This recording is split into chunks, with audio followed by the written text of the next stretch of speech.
What secret did she expose that made one of the Senate's loudest voices vanish overnight? Stay with us. This is a story worth every second of your time. The hearing room was electric, dozens of cameras live streaming every breath to millions across the nation. Then came Josh Hawley, sleeves rolled, eyes sharp. He moved like a hunter entering the arena. His every step was rehearsed dominance, chin high, smirk loaded, ready to attack. He took a seat across from Jasmine Crockett like a man expecting submission. The room tensed. Staffers stilled. Reporters raised their pens. Hawley leaned into the mic, poised for political bloodshed. But Jasmine didn't blink. She didn't move. She just looked up and smiled. Not a polite smile, a knowing, surgical smirk. It was the kind of smile that said, "I've already won. You just don't know it yet." That expression would be replayed everywhere within hours. But in that instant, it was a warning Hawley missed completely. Because while he came to conquer, Jasmine came to end a lie. With silence, with timing, with truth. And just like that, the game began. Not with shouting, not with spectacle, but with precision honed in back rooms and briefing binders. Josh Hawley leaned forward, his tone smooth but laced with venom. The voice of a man who'd never been told no by a room that didn't look like him. His first question wasn't a question at all. It was an accusation dressed in policy language. "Congresswoman, in last year's budget markup, you diverted $18 million from federal enforcement toward what you labeled community-based harm reduction. Would you care to explain how that improves border integrity?" He didn't wait for an answer. "And your amendment to expand asylum access under Title 42 exemptions, was that before or after the 22% increase in illegal crossings last quarter?" Another blow. "Do you even read the DHS threat assessments, or do you just rewrite them to fit your activist ideology?" His rhythm was relentless, his cadence engineered for television. Every number was cherry-picked, every clause twisted, every pause designed to tighten the noose. It wasn't debate, it was ambush in slow motion. The chair said nothing. No one interjected. No objection on tone. No acknowledgement of the double standard playing out in real time. Because this was normalized. A white senator with institutional clout using layered bureaucracy to delegitimize a black congresswoman on national television. He weaponized the microphone like it was a gavel of moral authority, pounding down not just on her policy, but her credibility. And still, Jasmine Crockett didn't blink. She didn't fumble for papers, didn't dart her eyes to staffers, didn't shift in her seat. Her pen tapped once against the table. Rhythm even, controlled. Her posture didn't budge, straight-backed, grounded, completely unshaken. Her eyes stayed locked on Hawley, not with defiance, but with diagnostic calm, like a surgeon studying a tumor before the first incision. Her silence wasn't submission, it was strategy. While he accused, she assessed. While he spun narratives, she took notes, precisely, methodically, like someone marking the precise second the enemy overplays his hand. And still he pressed on. "You've supported reducing mandatory detention thresholds by 40%, Congresswoman. Are you aware that 12 of the individuals released under similar frameworks were later tied to trafficking networks?" Another loaded question, another misused stat. Jasmine didn't answer. She simply drew a single line under the last note she'd written, then calmly folded the page. The cameras caught everything. The stillness of her breath, the discipline in her grip, the unreadable expression that had already become a symbol. It was a portrait of patience under siege, of a woman boxed in by rules never meant to protect her, and refusing to let the box define her. Hawley had the spotlight, but Jasmine had the clock, and she knew exactly how much time was left before he walked straight into the truth she was holding in her hands. But in the brief pause after his final blow, before the next calculated jab could leave his mouth, she did something no one expected. She smiled. Not a full smile. Not a forced, press-friendly grin. It was precise, intentional. A slow, subtle lift at the edge of her lips, barely visible yet deeply unnerving. It wasn't an expression of joy. It was a message coded in stillness, sharpened by restraint, a signal that said, "I see everything you're doing, And I'm not just unbothered, I'm ahead of you. The kind of smile that, when worn by a woman like her, in a room like this, meant the ground was about to shift. And for the first time since the hearing began, it wasn't Jasmine Crockett who was under the microscope. It was Josh Hawley. The atmosphere turned viscous, like air thickening with the scent of something burning just out of sight. A junior press aide behind the camera bank stiffened, then slowly lowered his tablet. Two political correspondents at the back exchanged quiet, instinctive glances. Not out of confusion, but out of shared understanding. Something had just changed. They'd seen hearings turn on far less. And now every twitch of Hawley's brow, every shift in his posture, was being watched not for substance, but for weakness. It wasn't just what Jasmine did. It was the fact that she did so little, yet said so much. She had been cornered, underestimated, dissected on live television by a man who believed the balance of power was etched into his title. But power in this moment wasn't about who spoke loudest. It was about who could stay still while everyone else unraveled. And now Hawley, confident, rehearsed, and cruel, was beginning to sweat beneath the weight of a silence he didn't know how to control. What had started as a political interrogation was dissolving into something more dangerous, a reckoning, personal and televised.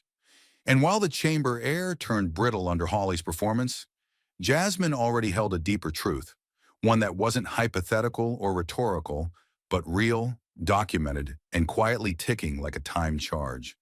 It had arrived 5 nights earlier, at 11:42 p.m., as she sat alone in her Capitol Hill apartment with her shoes kicked off, documents fanned across her lap, and the muted glow of the city outside her window. Her phone buzzed once. Just once. A message preview lit the screen. Ayanna Blackwell, a name from another life, another war.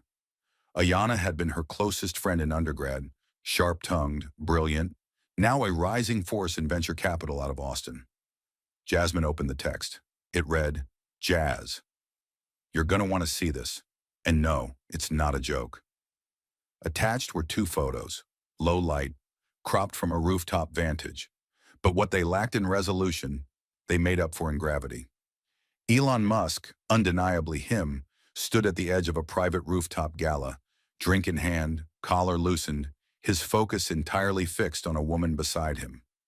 Her face was turned slightly away, but Jasmine didn't need clarity to recognize the shape of that jawline, the fall of that chestnut hair, the elegant, minimal posture of someone who had spent years mastering how not to look like she was trying.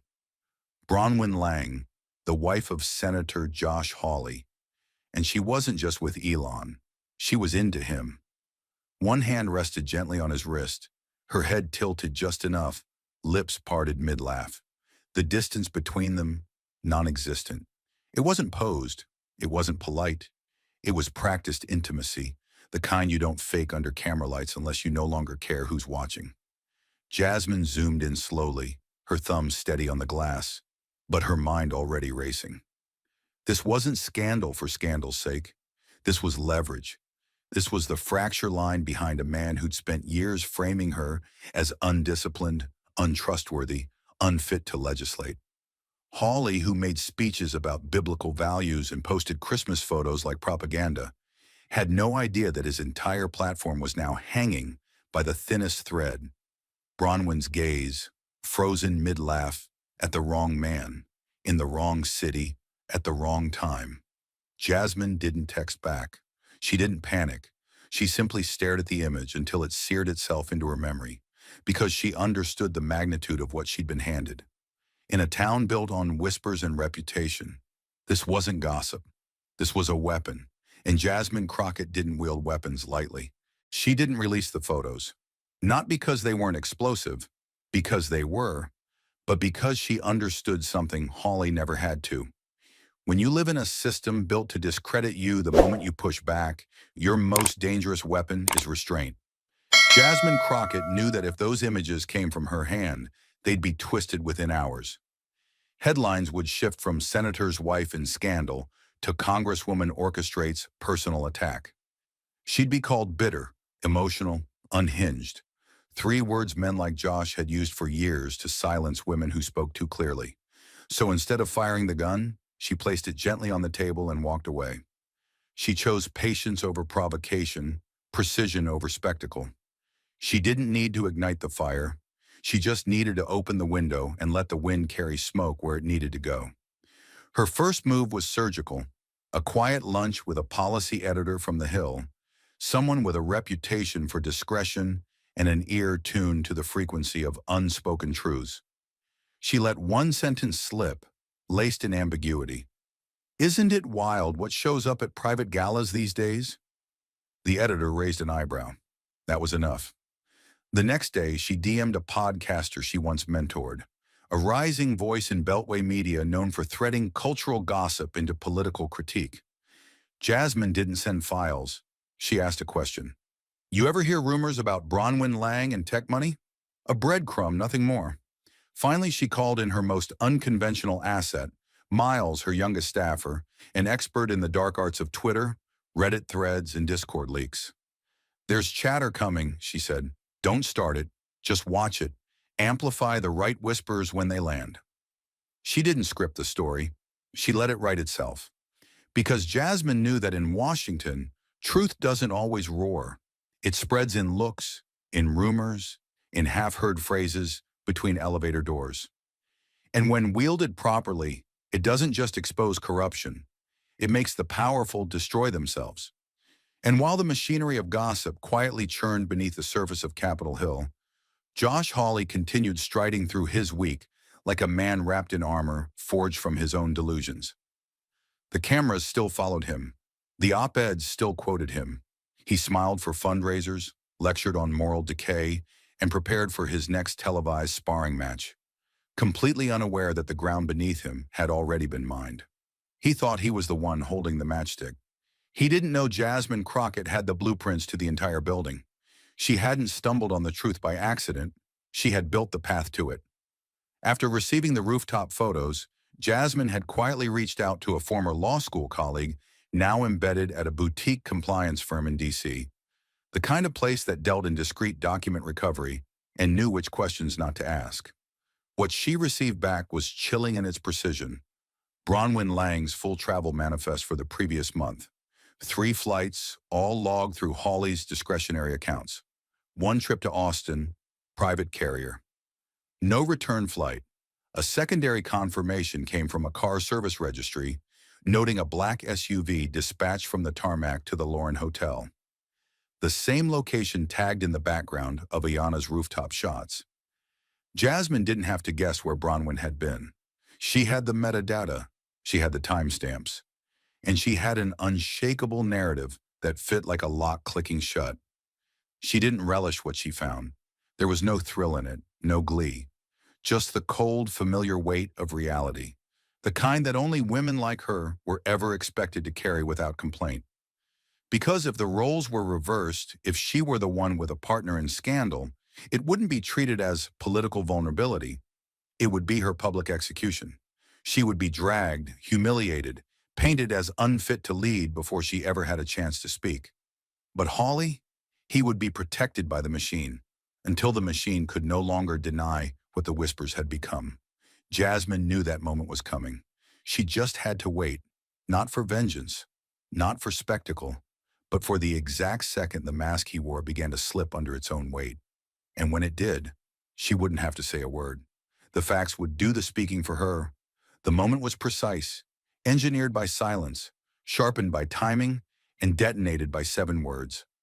Jasmine didn't raise her voice, didn't shift her body, didn't even blink as she spoke. She simply let the quiet break like glass. "Josh," she said, each syllable as steady as stone, "do you really want to talk about the exploitation of women today?" It landed like a sniper's shot, no sound, no echo, just impact. For a heartbeat, the chamber didn't breathe. Reporters who had been halfway through writing their recaps paused, stunned mid-sentence. One aide on Hawley's side gasped softly, and then immediately tried to hide it behind a cough. A senior advisor in the second row froze with his thumb hovering over a text message. He didn't hit send. All eyes moved to Josh Hawley, but he didn't speak. No, not right away, because there's a particular kind of silence that doesn't just interrupt, it condemns. And this was that silence, the kind that pours over everything and coats it in the thick, sticky sense of you've been caught. Hawley's jaw tensed. His fingers tapped once nervously against the polished wood of the desk. He cleared his throat, forced a twitch of a smirk, the one he'd used on cable news panels to make himself look unbothered, superior, untouchable. But it didn't fit this time. It stretched too tight across his face, didn't reach his eyes. He tried to speak. I, I think that's an evasion, Congresswoman, he said, voice an octave too high, the rhythm suddenly broken, like a man trying to play piano with gloves on. The words came out wrong, unbalanced. The swagger was gone. What remained was a flicker of something far more dangerous for a man like him. Uncertainty. Jasmine didn't move. That was the brilliance of it. She didn't need to. She remained exactly as she was. Composed, calm, pen in hand, as if she hadn't just dropped a rhetorical bomb on live television. Her eyes didn't narrow. Her posture didn't change. The only thing that shifted was the weight of the room itself, and it shifted hard. The hearing no longer belonged to Hawley, not the way he thought it did. What had begun as a political ambush, a calculated attempt to corner a black woman with layered policy jargon and subtle moral judgment, had just transformed into a moment of reckoning, and everyone in the room felt it. Because what Jasmine had just done wasn't clever wordplay. It wasn't a comeback line meant for social media. It was a trigger. One perfectly aimed sentence that weaponized not only the truth she held privately, but the hypocrisy that Josh Hawley had wrapped himself in publicly for years. And the timing couldn't have been more exact. She didn't fire too early. She didn't strike out of anger. She waited until he felt invincible, until he believed he had the upper hand, until he leaned all the way into his own self-righteousness. And then she pulled the floor out from under him with one line. And the injustice of it all pulsed beneath the surface like electricity. Because if she had faltered, if her voice had cracked, if her facts had been even a hair out of place, the scrutiny would have come down like thunder. She would have been called emotional, unprofessional, unstable. Pundits would have dissected her tone. The next day's headlines would have questioned her fitness to lead, her lack of composure, her partisan hostility. But Hawley? Even now, as his face flushed and his voice faltered, the room offered him the same quiet indulgence it always had. The kind that assumes men like him should be there, even when they have lost control of the room. But Jasmine had changed that, not by yelling, not by attacking, by asking a question that cut straight through the scaffolding of performance and exposed the foundation beneath. Hollow, unstable, cracked wide open. It was a question loaded with layers, legal, personal, moral, and every single person in the room could feel those layers, even if they didn't yet know the full story. Because it wasn't just a jab, it was a mirror, and Josh Hawley couldn't look directly into it without watching the image of himself distort. He tried to recover. That's not the topic of this hearing, he added, fumbling to steer the conversation back to policy. But the tone had shifted too drastically. He was no longer the prosecutor.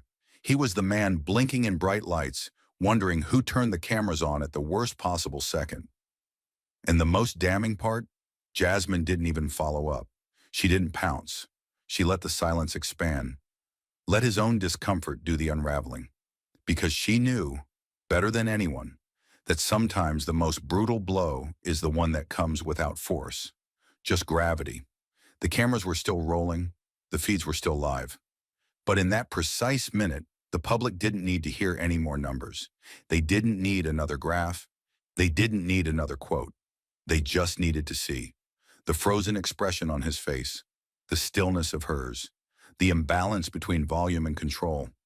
And whether they knew the full backstory or not, every viewer across the country recognized the truth. Something had broken.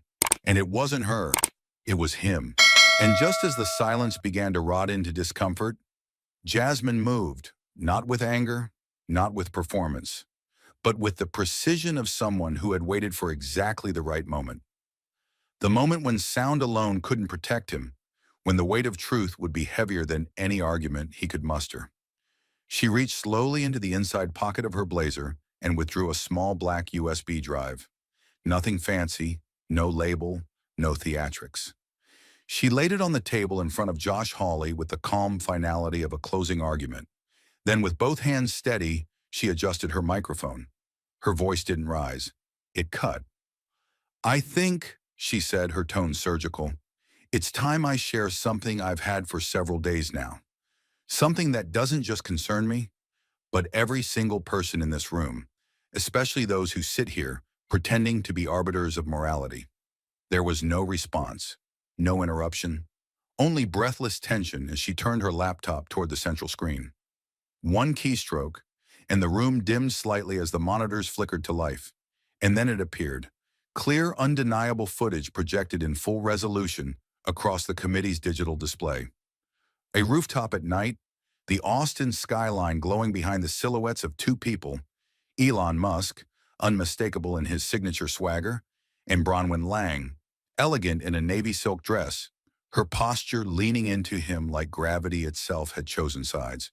There was no ambiguity. Bronwyn's hand brushed his lapel, her head tilted in toward his as she laughed. Not the polite kind reserved for donors or acquaintances, but the deep, unfiltered kind shared between people who thought no one was watching. But someone was. The room didn't explode. It froze. The silence grew heavier, not lighter.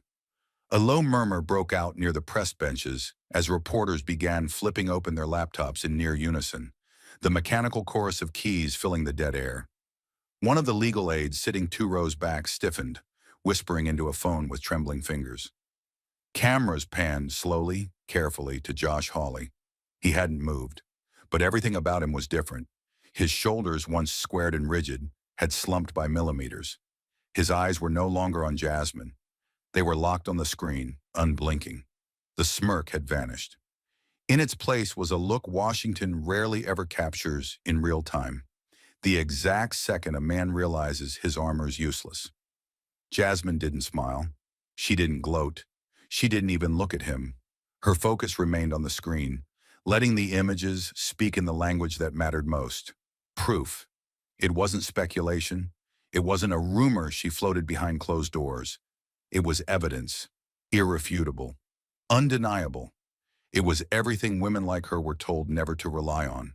Because even truth, when it comes from the mouths of black women, is too often dismissed as strategy, as manipulation, as anger misdirected. But this time the facts had arrived with a timestamp and an audience too large to ignore. One journalist near the back let out a slow, involuntary whistle. Another simply said, "Jesus Christ," under their breath. The chairman fidgeted awkwardly but said nothing. And Hawley, man of conviction, champion of virtue, sat paralyzed beneath the very standards he claimed to uphold. His silence, once a weapon, now betrayed him.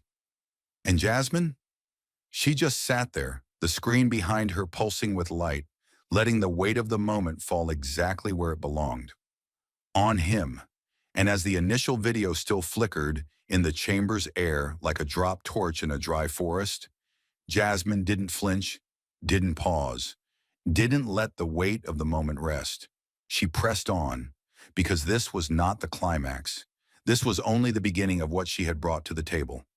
Her fingertip hovered briefly above the trackpad, then clicked once more, without fanfare, without flourish. The screen shifted again, this time to a new angle, tighter, closer, filmed from a different vantage point atop the same rooftop in Austin. The camera was slightly shaky, the frame cutting in and out of focus. But what it captured was crystalline. Bronwyn Lang's hand resting on Elon Musk's chest. Not accidentally, not socially, intimately. Her eyes met his in a way no camera should have seen. But it had. And now the whole nation would see it too. The feed continued, another clip. This time they were seated in a corner booth, far from the event's center, lit only by soft string lights in the low golden glow of evening. Elon leaned forward to speak, but Bronwyn didn't listen. She watched his lips as he moved, then smiled in response to something he hadn't finished saying. Her fingers grazed the sleeve of his jacket. It was the kind of touch that doesn't need explanation, because everyone in that room had felt it in their own lives, and they all understood what it meant.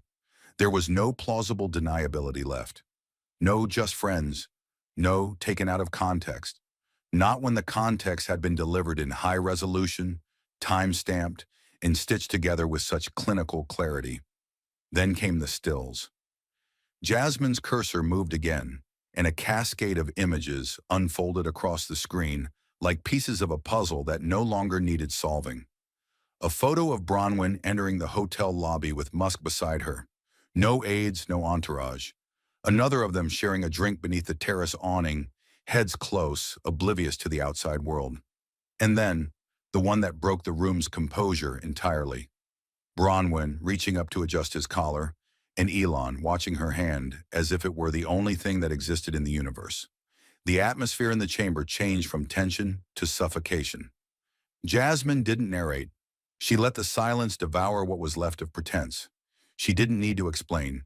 She had simply turned the lights on, and now the entire room had no choice but to look. Reporters were scribbling in chaotic shorthand. Flashes blinked, laptops clacked. A producer near the C-SPAN feed booth was mouthing directions to his team. But the most telling reaction came not from the press bench, but from Josh Hawley himself. His hands, once folded confidently in front of him, had moved. Now they were clenched tightly on the edge of the table, knuckles white. His gaze was no longer fixed on Jasmine or even the screen. It was far away, locked on some invisible horizon where his carefully curated identity still existed. Untouched, intact, unchallenged. But it was gone. Torn apart not by a scandal, but by evidence. Layered, strategic, inarguable. Jasmine didn't even look at him. Not once. That was the final stroke of control. She didn't acknowledge him because she didn't need to. The story was no longer his to manipulate. It belonged to the images, the timeline, the body language, the contradictions he could no longer deny. She had presented it with restraint, not vengeance, with clarity, not chaos. And in doing so, she hadn't just revealed an affair, she had dismantled a fortress built on illusion. Brick by brick, frame by frame, truthfully, publicly, and irreversibly. And as the final image dissolved into black, the glow of the projector fading like the last ember of a fire no one could deny, the stillness that followed was not silence. It was collapse. The hearing room moments earlier, a theater of controlled aggression and choreographed optics, now hung suspended in something heavier, reality, the kind no press release could neutralize. No talking point could redirect. No title, senator, committee member, conservative standard bearer, could insulate. Jasmine didn't say a word. She didn't need to. The weight of the evidence still lingered in the air like smoke after detonation. She turned toward Hawley slowly, eyes locked, expression unwavering, sharp but calm, measured but unblinking. Her stare said what no headline would have the courage to say outright. "You were never untouchable. You were just untested." Josh Hawley sat frozen, not figuratively, literally. His mouth slightly parted, his tongue moving, trying to form a counter, a dismissal, anything, but nothing came. The flush in his cheeks deepened into something unnatural, more panic than embarrassment. His hands remained planted flat on the table, but the grip was visible, tight, desperate. This was not the man who had opened the hearing with tailored bravado and televised certainty. That man was gone. What remained was a shell, stripped of pretense, absorbing, finally, the cost of his own arrogance. Jasmine didn't gloat. Her power came not from humiliation, but from preparation. What she had delivered wasn't a public spectacle. It was precision justice, surgical, intentional, and utterly inescapable. The room began to shift around them, not suddenly, but like air pressure dropping before a storm. A whisper ran from the press bench to the staff rows, multiplying faster than anyone could trace the source. Laptops opened without instruction. Pens moved frantically. A junior aide to the majority leader leaned toward a colleague and murmured, "This isn't a scandal. It's a collapse." One C-SPAN technician, who had worked over 100 hearings, mouthed silently to the floor producer beside him, "We just filmed history." Jasmine remained seated, hands calmly resting on a closed folder, body still, gaze forward. But the room no longer belonged to Josh Hawley. It no longer belonged to the committee. It belonged to her, because everyone present now understood. This wasn't a debate over legislation. This was the dissection of a man's myth, performed live by the woman he underestimated most. And then, only then, did she allow herself to look toward the press. The slow turn of her head felt choreographed by the gods of timing, not because she practiced it, but because her instinct for when to move, when to be seen, was flawless. She scanned the back row where reporters stood packed shoulder to shoulder, jaws clenched, eyes wide. A New York Times correspondent had dropped his notepad without realizing. A producer for MSNBC had already texted, "Pull this now," to her control room. And Jasmine, never one to chase cameras, looked at them with a gaze that was quiet, but total. A gaze that said, "I know what you know what you saw, and none of us can pretend anymore." Then, without lifting her chin, without softening her posture, she allowed the corner of her mouth to rise. Not a grin, not a smirk. A confirmation, a subtle nod to the brutal efficiency of her work. She wasn't smiling because she'd won. She was smiling because it worked. Because the truth, long buried beneath noise, power, gender, and bias, had finally cut through. Because for once, in a building built to ignore women like her, they were listening. Not because she shouted louder, but because she waited, calculated, and chose the one moment they couldn't look away. And that, in Washington, is not just victory, it's transformation. And when Jasmine turned back to face the room, with every eye still fixed on her, every lie shattered, every defense system in flames, she did something no one expected. She smiled. Not with arrogance, not with cruelty, but with a calm, seismic kind of certainty. A smile that wasn't just confidence, it was prophecy fulfilled. She had known this moment would come, and when it did, it wasn't loud, it wasn't theatrical, it was quiet, surgical. 6 seconds of stillness, punctuated only by the faint glimmer in her eyes and the impossibly composed lift of her lips. The cameras caught it from 3 angles, one dead on from the center dais, another from the left press pit, catching the profile, the poise, the elegance, and one, accidental, perfect, from the rear of the room, slightly zoomed, framed with Hawley's slumped figure in the foreground and Jasmine's rising power just beyond him. That was the frame that detonated online. Within 45 minutes, the clip hit Twitter, short directs. The caption read, "She said nothing and destroyed everything." Capital smile. It gained 1.3 million views before the hour closed. Then TikTok picked it up. A Gen Z creator with 2.1 million followers paired it with slowed-down music. No voiceover, just a cinematic sting, and Jasmine's eyes locked on the camera as she smiled. A soundless takedown. The comment section exploded. "That smile is federal." "I've never seen power look like that before." "Forget mic drops. This is a surgical strike." "I don't care what side you're on. That woman just outplayed a senator on live TV." By midnight, it had spread across reels on Instagram, threads on Reddit, even Facebook timelines from users who hadn't posted in weeks. Journalists called it the smile heard around the chamber. Influencers dubbed it capital shift. But the internet, in all its chaotic clarity, gave it a name that stuck within hours. The capital smile. And it wasn't just the left that noticed. Even right-wing figures, hardened critics, habitual mockers, treaded carefully. One conservative radio host tweeted, "She didn't scream, she didn't interrupt, she didn't flinch, she smiled, and it landed harder than any Senate floor speech I've seen this year." A YouTube pundit known for skewering progressives tried to mock her, only to have his comment section overrun by thousands defending her precision and control. You don't have to like her politics to admit that was a masterclass. When the truth is that clean, you don't need to yell it. And in that viral blaze, something deeper took root.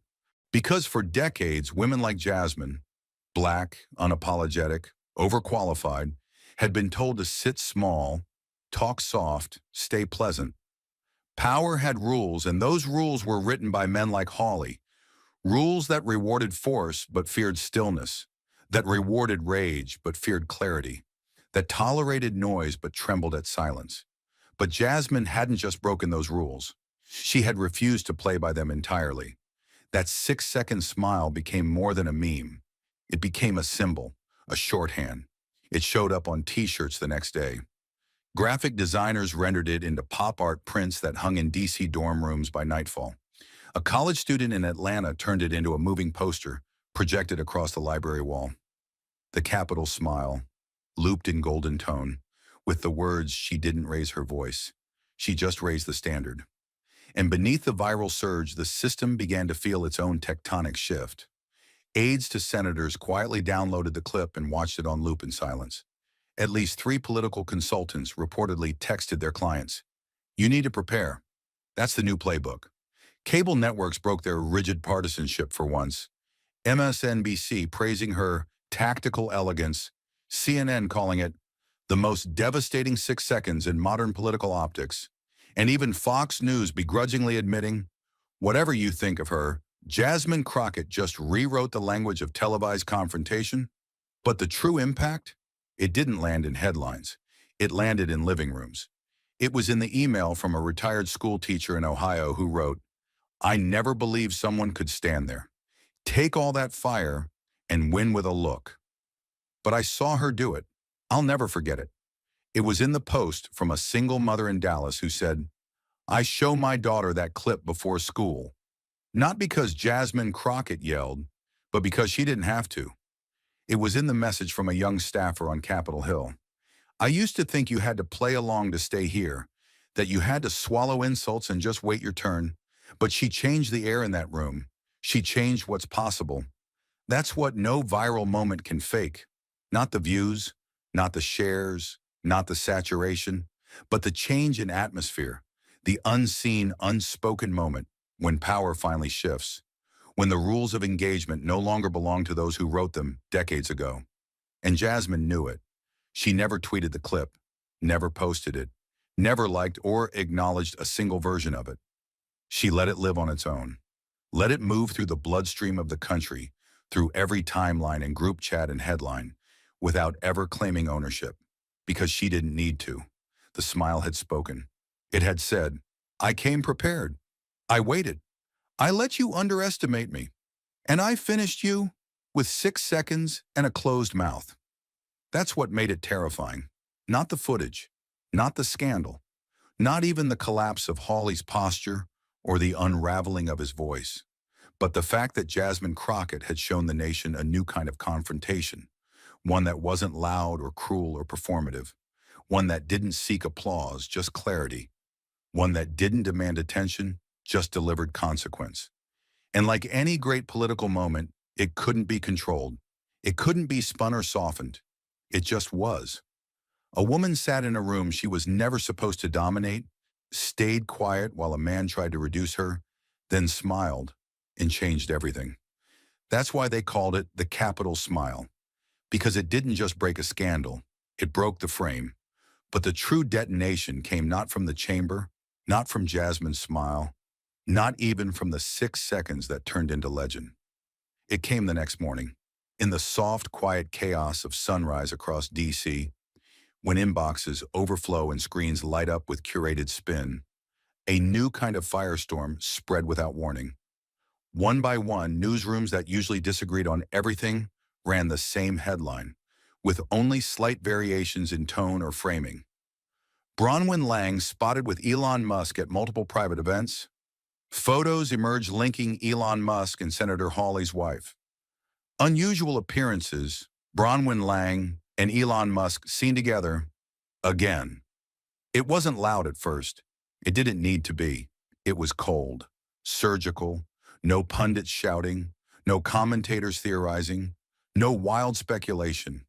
Just the facts, stated plainly, backed by timestamps, images, eyewitness quotes, clips from the Austin Gala, a close-up of Musk's hand guiding her elbow through a crowd, another from a tech roundtable, her chair pulled subtly closer to his than protocol would ever require, still images with soft focus, a video segment muted but unmistakable in body language, and with each new frame released, the foundation beneath Hawley's silence cracked deeper. Not a single denial followed. Not from Bronwyn, not from Hawley, not from Musk's camp. No press releases, no clarifications, no friends of the family statements planted to soften the scandal. Just a silence so vast it became its own headline. And in that silence, the nation heard everything it needed to. News anchors grew cautious in their wording, but their eyes betrayed the verdict. We have yet to receive any comment from Senator Hawley's office. This developing situation raises questions about, well, about everything.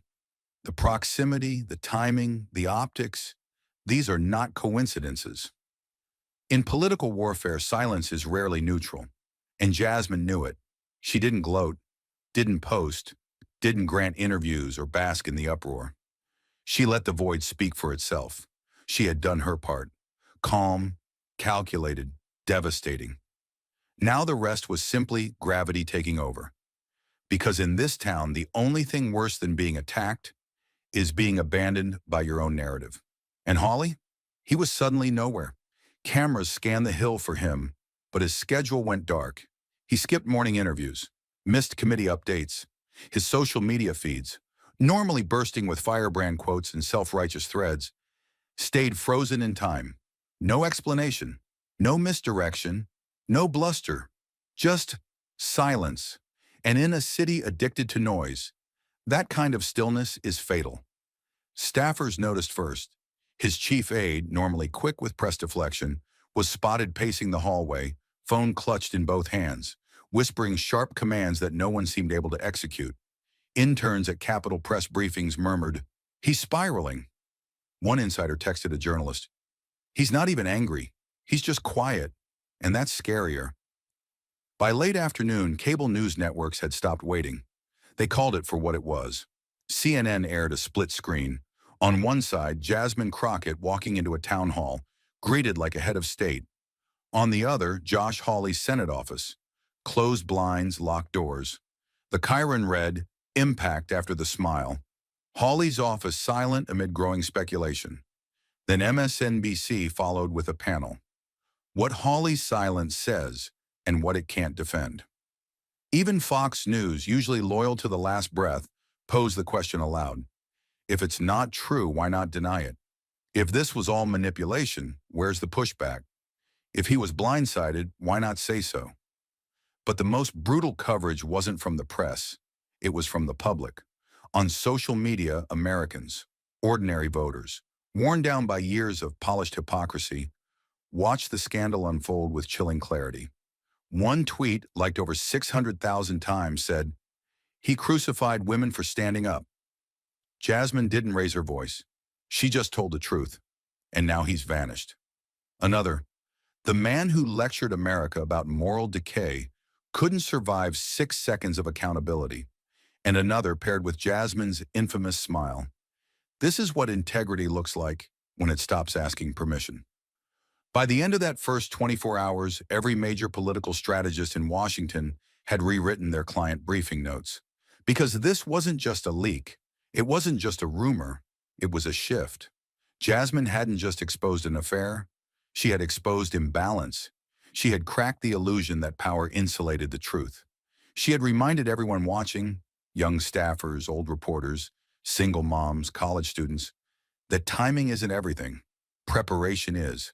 She had watched him posture, let him talk, let him bury himself in policy lingo, in smug righteousness. And then, at the precise moment when his guard was lowest, she delivered a truth so cold, so undeniable, it didn't need to scream. It just needed to exist. And now, Josh Hawley, the man who once dominated headlines with blistering rhetoric and moral fury, was reduced to silence. A silence that rang louder than any scandal. Because when you say nothing in the face of collapse, the world assumes one thing. You have nothing to say. And that is the sound of a career imploding, not in shouts, not in fire, but in a whisper that never comes. Jasmine Crockett didn't destroy Josh Hawley. She just let the truth walk in and do it for her.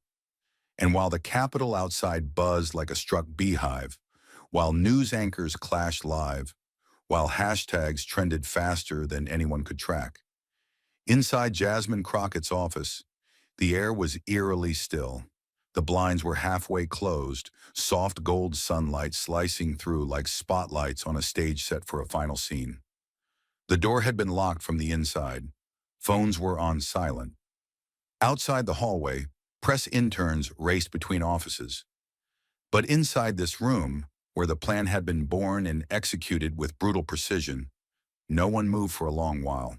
Until a young staffer, barely 2 years out of Georgetown, sleeves rolled, eyes wide with adrenaline, stood, cleared his throat, and held up a bottle of champagne. "We did it," he said, voice trembling. "They're calling it the quote of the year." Someone else chuckled under their breath, already holding their phone toward Jasmine. A social media post was racking up millions of views, looping the exact moment she said, "Josh, do you really want to talk about the exploitation of women today?" It was captioned with fire emojis and the phrase, "That's it. She ended him." Jasmine didn't flinch. She didn't reach for the bottle, didn't glance at the screen.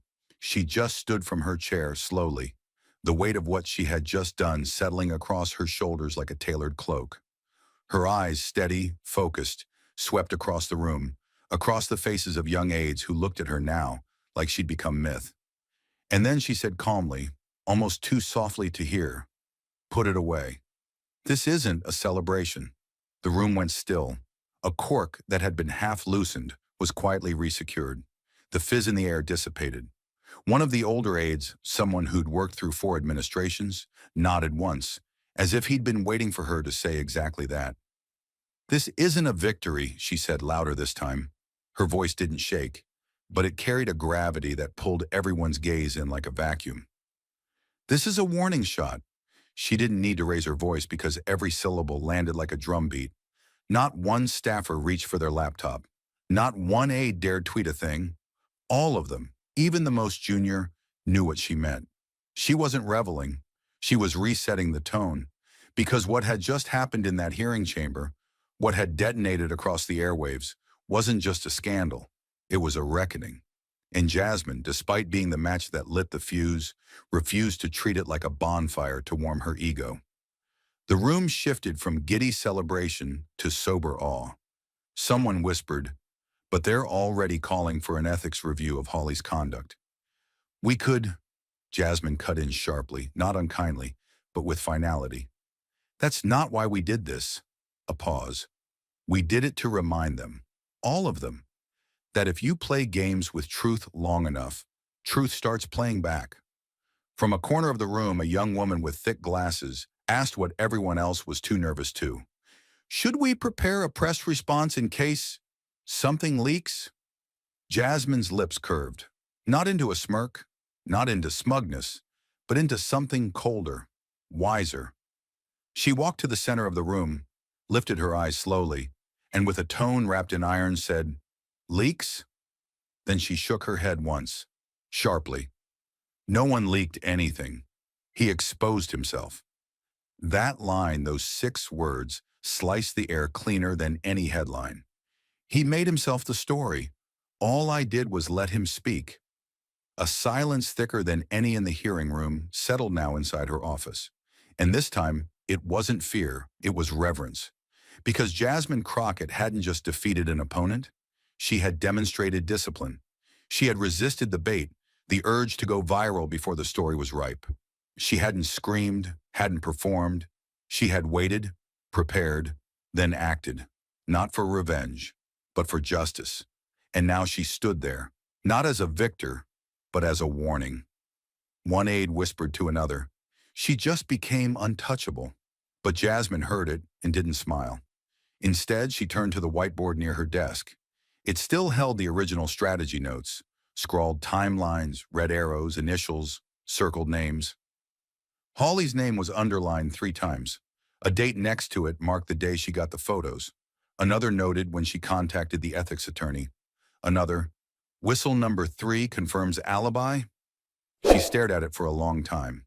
Then she took the marker, uncapped it, and in one motion erased the entire thing. Not just Hawley's name, not just the evidence chart, the entire board.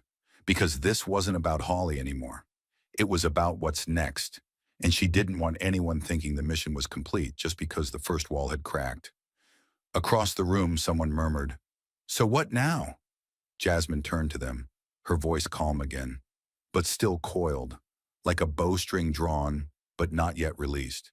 "Now," she said, "now we clean our house." There was no cheering, no applause, just understanding, the kind that settles deep in the gut, the kind that tells you the real fight is just beginning. Because when a woman like Jasmine Crockett says this is a warning, what she means is, the next time, it won't just be one man's reputation at risk. It'll be the system that empowered him.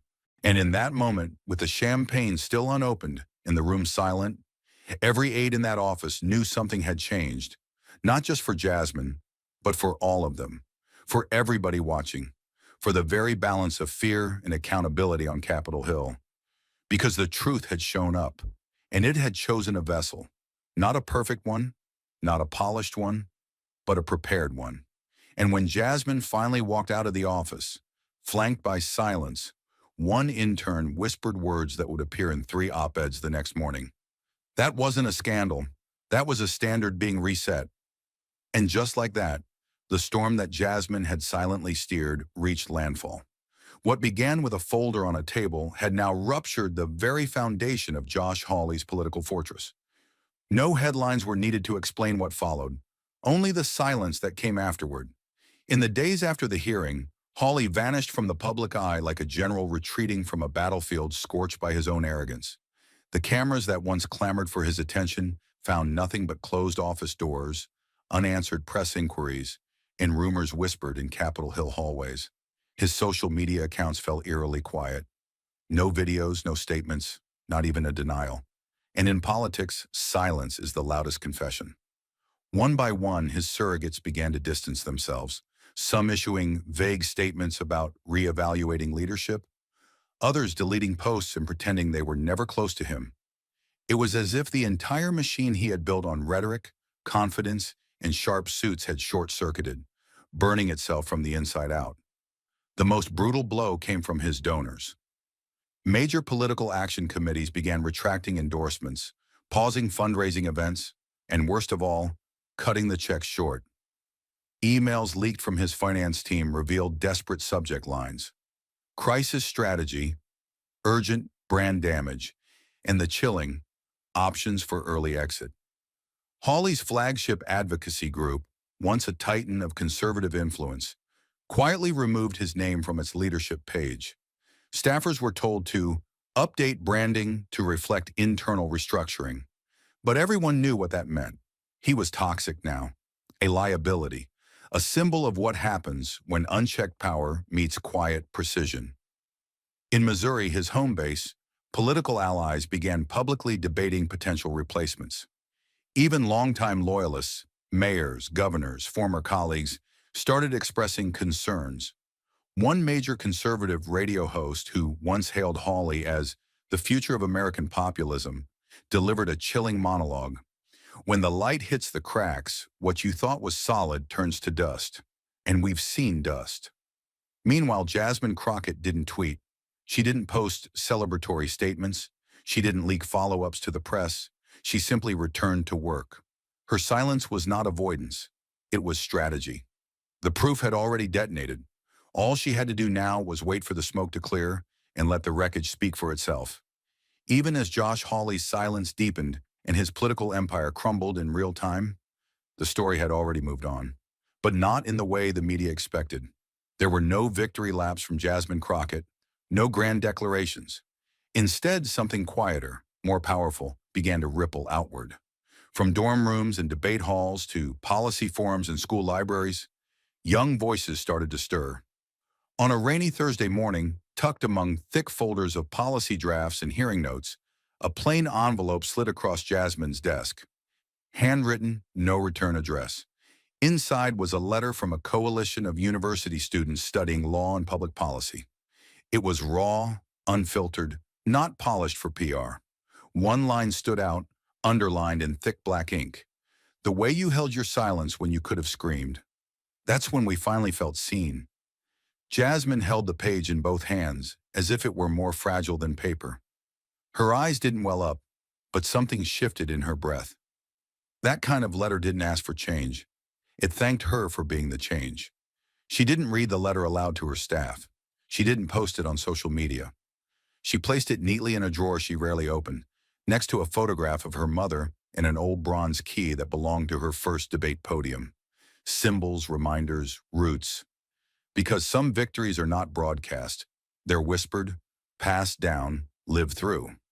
That afternoon, as sunlight cracked through the storm clouds outside her office window, Jasmine walked down to a local school in D.C., fulfilling a promise to speak with a group of young students who had invited her months earlier. The auditorium was small, no cameras, no press, just folding chairs, scattered notebooks, and the wide-eyed curiosity of eighth graders who still believed truth had weight. After her talk on civic responsibility and how laws are shaped not just by words but by who dares to write them, a young girl, no older than 12, approached the podium, clutching a notebook to her chest. Her voice was barely above a whisper as she asked, "But what if they laugh when you stand up for what's right?" The room held its breath. Jasmine crouched down slightly, meeting the girl's eyes directly, unblinking. "They will," she said gently, "and sometimes they'll not just laugh. Sometimes they'll lie, twist, and try to break you." Then her voice grew firmer, no longer just answering the girl, but all who were listening. "But if you're standing on truth, you've already won. Even if no one claps." There was no applause, no cheers, just stillness. The kind of stillness that roots itself deep into young hearts and never leaves. And yet, long after the headlines faded, it wasn't the scandal that endured. It was the silence that followed and what it taught. In a city where power is currency and outrage is a daily trade, Jasmine Crockett had chosen neither. She could have doubled down. She could have danced on the ashes of a man's career. But instead, she walked away from the wreckage with no victory parade, no soundbite begging to go viral. That choice, restraint in a time of revenge, spoke louder than any speech. And in doing so, she shifted the conversation not just about Josh Hawley, but about the cost of truth in a world that often rewards the opposite. Her lesson wasn't about humiliation. It was about holding the line when you're outnumbered, unheard, and underestimated, and refusing to let the fire consume you too. She didn't need to tell people what to believe. She showed them. Over weeks, classrooms across the country began using her congressional clip in civics discussions, not for the scandal, but for the strategy. Professors highlighted how her decision to leak nothing, say little, and let the weight of facts do the talking turned the hearing into a slow-motion moral reversal. Even pundits who disagreed with her politics called it a masterclass in ethical warfare. No shouting, no name-calling. Just a controlled detonation of truth, delivered in quiet, precise doses. But the real lesson, the one that couldn't be captured in a headline, was the endurance it takes to stay calm when your name is dragged through fire. Jasmine had seen how lies spread faster than facts. She'd watched edited clips twist her tone, watched trolls flood her inbox with threats disguised as opinion. She had stood in hearings where her credibility was questioned before she even opened her mouth. And still, she waited, calculated, chose not to become what they accused her of being. That, she believed, was the real resistance. Not the reaction, but the refusal. Inside her office one evening, a young intern asked her a question no one else dared to. "Do you ever wish you had just taken him down harder?" Jasmine looked up from her notes. Her voice wasn't angry. It was low, steady. "Taking him down wouldn't have taught anyone anything," she replied.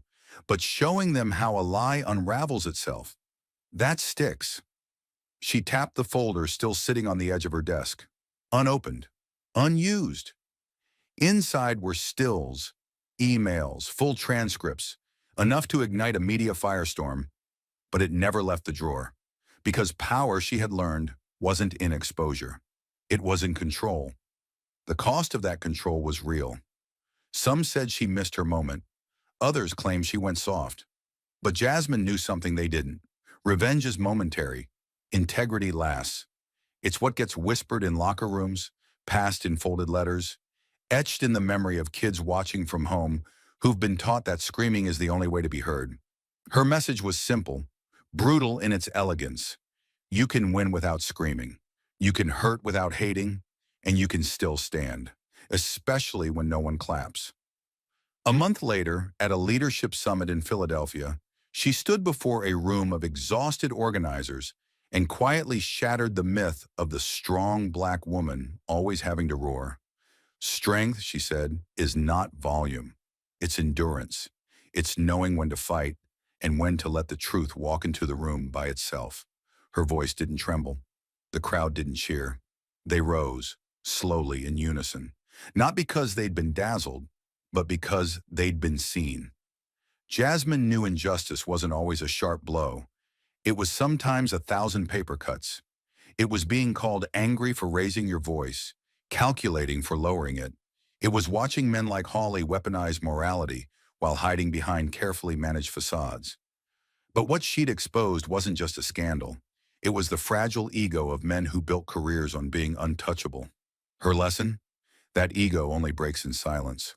And when young girls, especially young girls of color, watched the clip, they didn't see just a confrontation. They saw survival with dignity. One in particular, a high school senior from Oakland, wrote her a message. "I've always thought I had to yell to be heard, but watching you made me want to whisper the truth louder than ever." That message stayed pinned above Jasmine's desk for weeks. It was proof that somewhere in the noise of politics, grace still echoed louder. She didn't romanticize the aftermath. The attacks didn't stop. The insinuations didn't slow. But neither did the letters. Neither did the quiet nods in hallways from staffers who'd never spoken to her before. Change, Jasmine learned, rarely arrives with applause. It arrives in silence, unnamed, untelevised, but felt deeply. She had once told a friend, "I'm not here to be the storm. I'm here to be the pressure that shifts the sky." And when she left that final hearing, walking past rows of reporters still scrambling for spin, she carried nothing but her notes and a single phrase in her heart. Let the truth do its job. It did. And in doing so, it changed the rules. And yet, as Jasmine turned from the roar of headlines back toward the grinding silence of systemic injustice, she realized the truth by itself wasn't enough. It needed allies. It needed action. The Capitol was quieter now, but Jasmine's voice rang sharper than ever.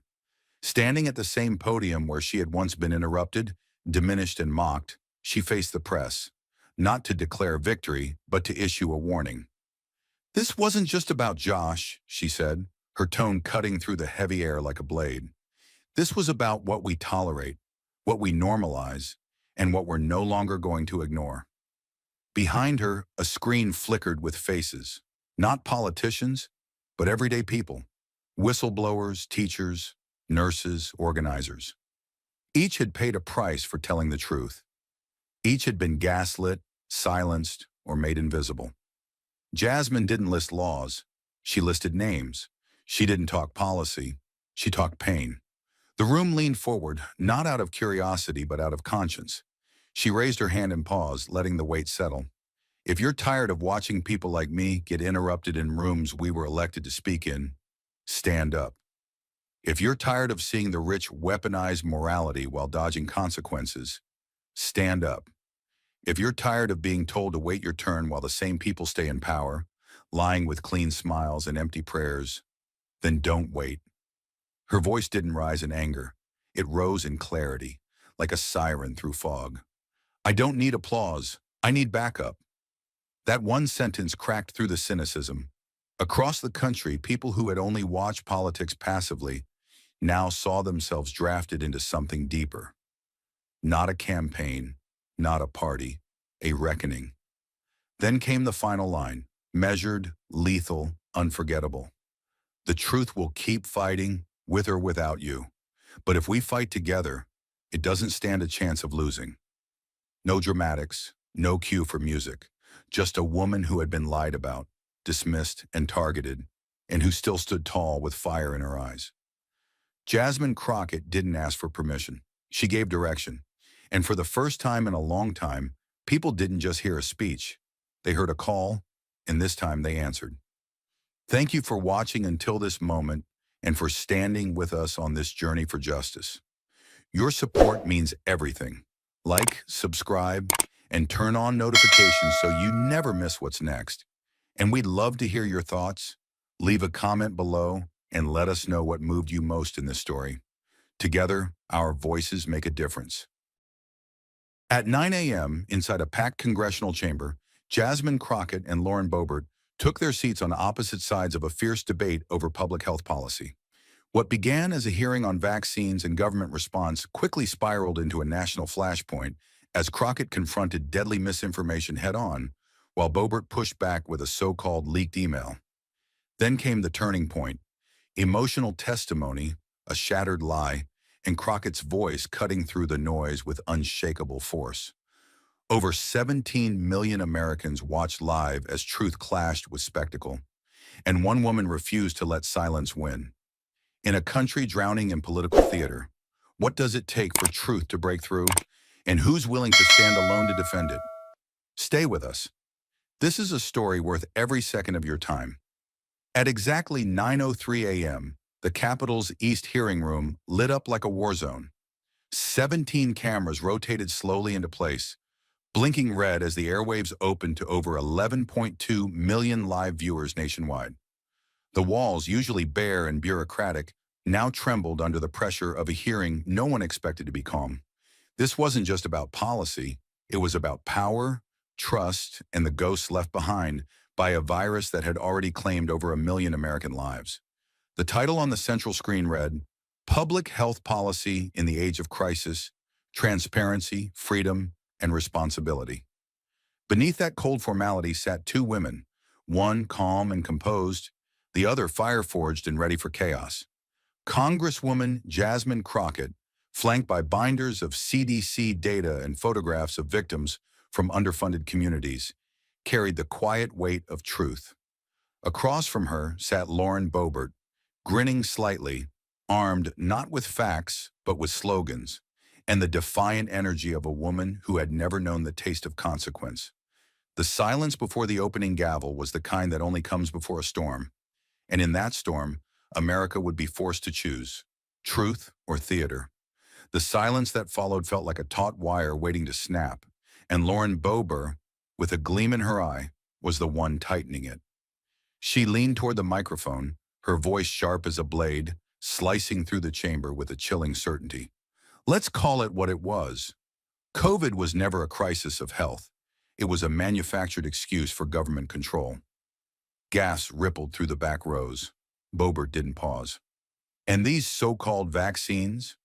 Rushed, unproven, experimental. Americans were treated like guinea pigs, all so bureaucrats could feel powerful. Her words weren't just defiance, they were calculated arson, meant to ignite distrust and drown out facts with fury. A few heads nodded behind her, while others stared in disbelief. Jasmine Crockett didn't move, didn't blink. But the camera caught it, the subtle shift in her jaw, the way her lips pressed together so tightly they blanched. It was the restraint of someone who'd buried far too many names to let lies go unchecked. And in that moment, she wasn't just a congresswoman, she was a dam holding back a flood. The room fractured. On one side, murmurs rose, soft but fervent, like a spark catching dry brush. Words like truth, hero, and freedom floated from a few corners.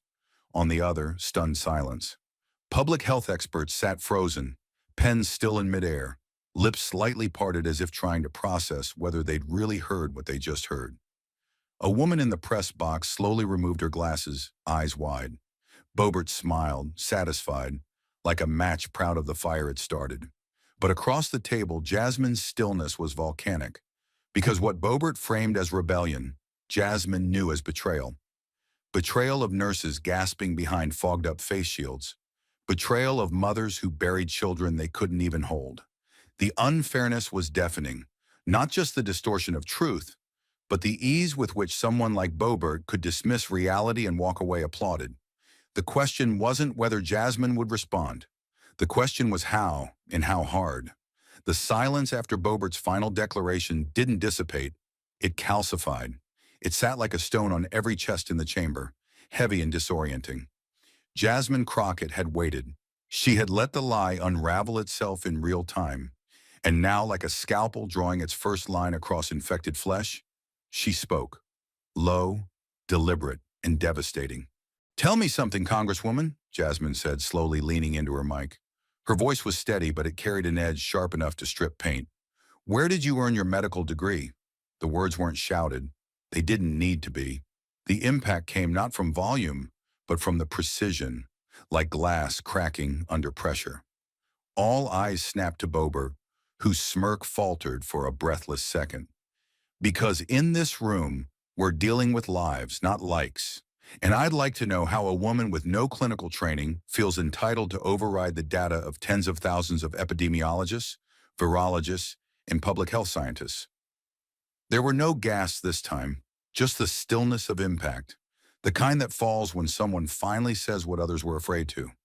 Without breaking eye contact, Jasmine reached down and retrieved a folder with the CDC emblem stamped in black ink. She held it like evidence in a murder trial, because that's what it was. This is a compiled mortality report, data collected from every major hospital system in the country between March 2020 and September 2022. She flipped it open with slow, practiced control. According to these findings, the average COVID-19 death rate in states that rejected vaccine mandates was 7 times higher than in states that followed CDC guidelines. Her finger tapped the line graph projected on the digital screen behind her, where red spikes towered over shaded gray baselines. The numbers weren't abstract. They were portraits of disaster. They told the story Bober had tried to erase. Jasmine's voice lowered, but the weight in it grew. That's not politics. That's not opinion. That's human loss quantified. Families decimated, wards overrun, morgues extended into parking lots. Her hands remained still, but her words pulsed with suppressed fury. "These aren't statistics, ma'am. These were people with birthdays and dreams. People who couldn't zoom into safety. People who trusted their leaders and died for it." She let the silence drag for a full 3 seconds.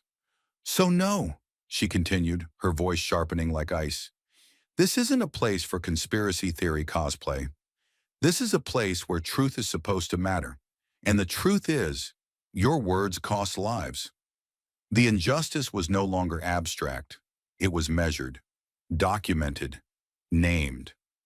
And sitting at the heart of it was a woman who had weaponized distrust, who now sat in silence as her narrative unraveled under the weight of the dead. Jasmine didn't need to raise her voice. She had facts. She had names. And most of all, she had the unbearable authority of lived reality, standing in stark contrast to the shallow confidence of someone who had never once stepped inside an overcrowded ICU at midnight and watched a nurse sob behind fog goggles. Jasmine didn't just win the moment, she buried the lie with it. The screen behind the dais was still pulsing with graphs. Lines of red bleeding into columns of black, visual proof of human loss. But Lauren Boebert wasn't looking. She reached instead for a small remote control, lips curling into that trademark grin she wore like armor.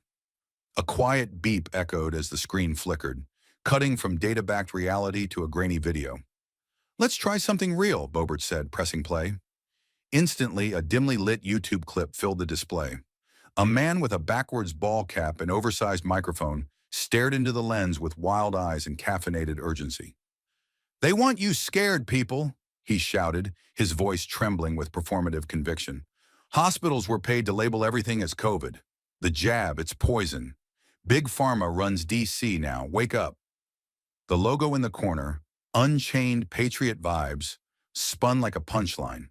No credentials, no citations, just outrage, monetized in 1080p.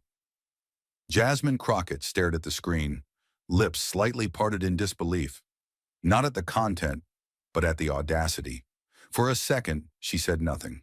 The committee room shifted again, this time not in fear, but in sheer disbelief. One lawmaker sighed audibly. A staffer in the second row actually rolled her eyes. But Boebert looked pleased, as though she had finally brought the truth into the room, not realizing she had only dragged in another echo chamber.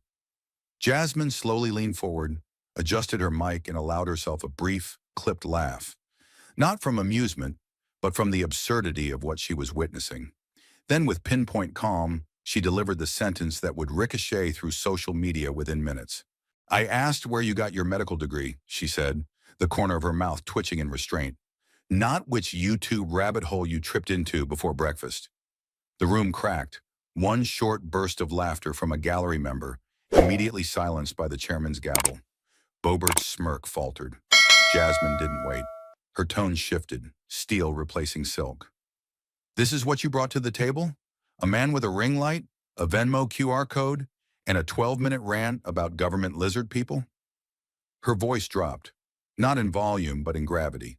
While black and brown families in my district were standing in line at overrun clinics, clutching folders of expired insurance, praying for test kits, this man was cashing ad revenue for calling it all a hoax. She didn't raise her voice. She didn't have to.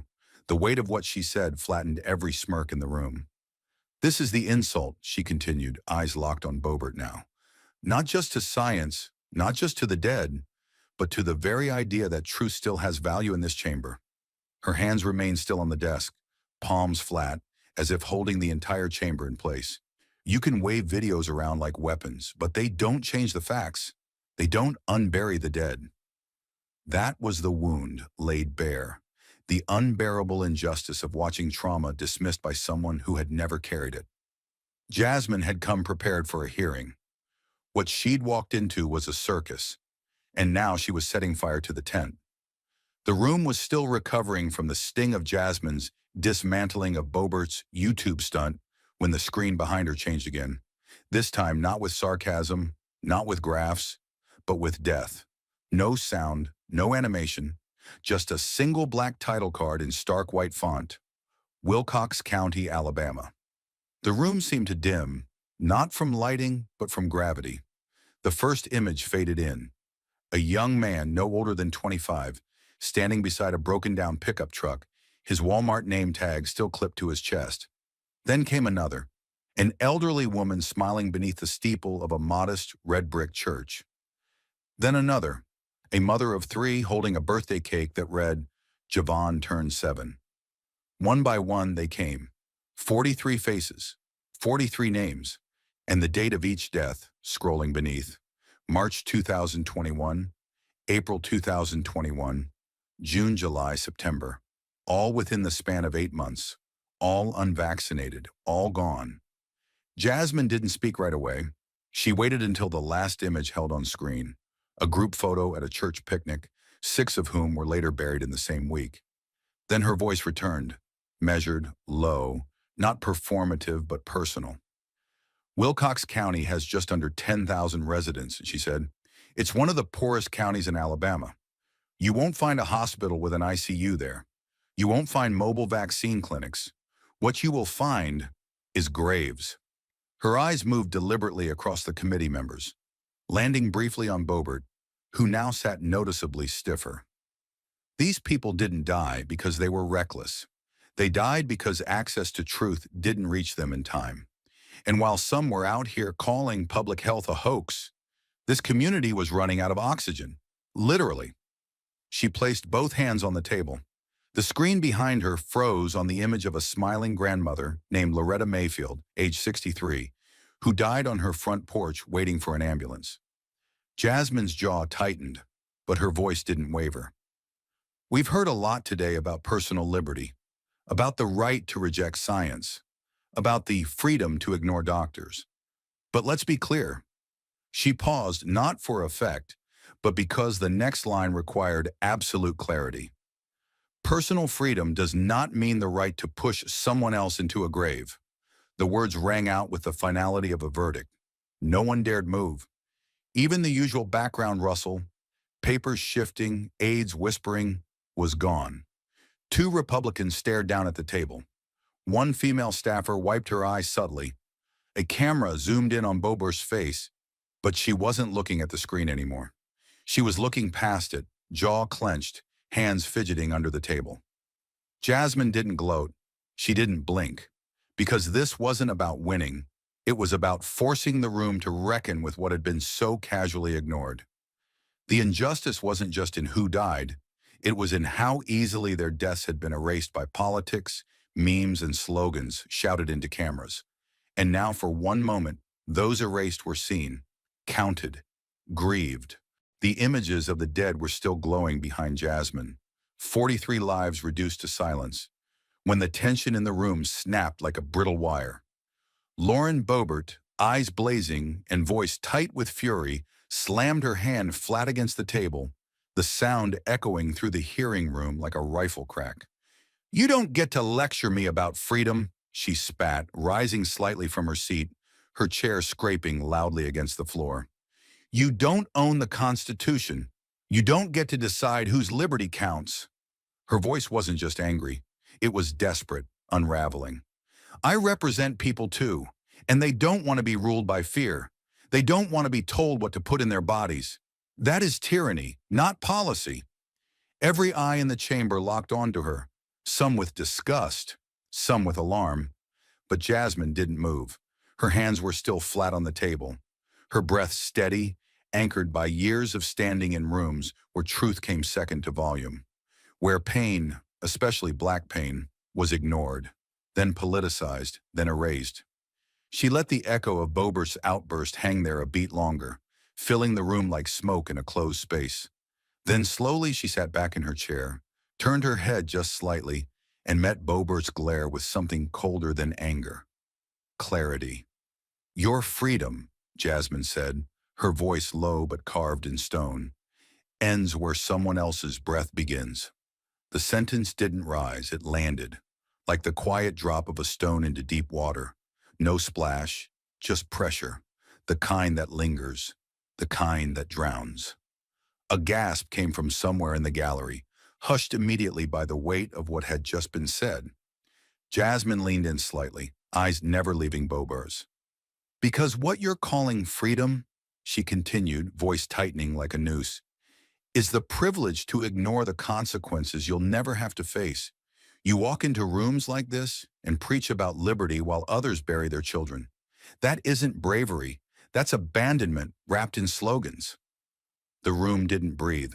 Not the aides, not the committee members, not even the journalists typing behind raised laptop screens. Because Jasmine hadn't just answered. She had reframed the battlefield. She wasn't arguing policy. She was exposing a moral rot. And Boebert, still standing, suddenly looked smaller, not silenced by force, but by the unbearable mirror held up in front of her. A mirror showing the cost of weaponizing freedom against those who could least afford to bear it. The weight of Jasmine's words still hung in the air like smoke in a sealed room. Dense, unbreathable. Boebert hadn't replied. She couldn't. But Jasmine wasn't finished. Because beneath every shouted claim of freedom, beneath every deflection and slogan, lay something uglier, something transactional, and Jasmine was about to tear the mask off. She reached down and retrieved a new folder, thicker, marked in red tabs, and stamped with the official crest of the Federal Election Commission. She didn't wave it. She didn't posture. She opened it like a prosecutor unsheathing the final piece of evidence in a trial that had already started tilting. "Madam Chair," Jasmine said, her tone shifting into something colder, calmer, and lethal. "I am submitting into the record FEC filing number 2022-30871-B, dated October 7th of last year." She held the document up, page angled slightly so that the C-SPAN camera could catch the bolded line. "Liberty Shield PAC, $48,000 donation to Boebert for Congress." Her eyes didn't leave Boebert's face. "This PAC is widely known for promoting vaccine disinformation under the guise of medical freedom. But what's worse," she paused, flipping to the next page, now yellow highlighted, "is that Liberty Shield's primary donor is a pharmaceutical shell corporation currently under federal investigation for producing unregulated, counterfeit therapeutic supplements, marketed as COVID cures." A shift rippled through the room. Chairs creaked, aides whispered. Someone in the press row dropped a pen. It wasn't outrage yet. It was recognition. The scent of scandal had just hit the bloodstream of the chamber. Jasmine stood firm. While communities like Wilcox County were begging for access to real medicine, she continued, her voice sharpening, this operation was pushing lies wrapped in capsules. And according to these filings, your campaign took their money. Her final word landed with such force that even the chair visibly stiffened. Suddenly, the speaker system shrieked, A jarring burst of feedback as one of Bobert's staffers fumbled beneath the desk, yanking at the mic cable. The static tore through the air like a scream no one wanted to hear. The chair tapped the gavel, but the moment had already ruptured. This wasn't a technical glitch. It was a visual metaphor, raw and transparent, a system breaking down under the pressure of exposure. Bobert stared straight ahead, her knuckles clenched on the edge of the table, face unreadable but pale. Jasmine didn't raise her voice. She didn't need to. Her next words were delivered with the unblinking certainty of someone who had prepared for this moment, down to the breath. "So I ask you now, Congresswoman," she said, eyes narrowing, voice barely above a whisper, but broadcast live to millions. "Have you been using fear, not to protect the public, but to profit from it?" Her question fell like a blade. No sound followed, because what had just been asked wasn't a political jab. It was an accusation, documented, named, and now public.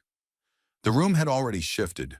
Bobert's silence under Jasmine's accusation had left a hollow tension behind, like the air had been sucked out of the chamber, but no one dared to breathe it back in. Jasmine didn't raise her voice. She didn't deliver a speech. Instead, she turned slightly to the side and gave a quiet signal. The doors at the rear of the hearing room creaked open, and a woman stepped forward. No entourage, no theatrics, just the steady steps of someone who'd spent more nights in trauma wards than on camera. Her nameplate simply read, Amelia Ramirez, R.N., Pediatric ICU. She was still in her scrubs. The blue fabric had faded at the collar.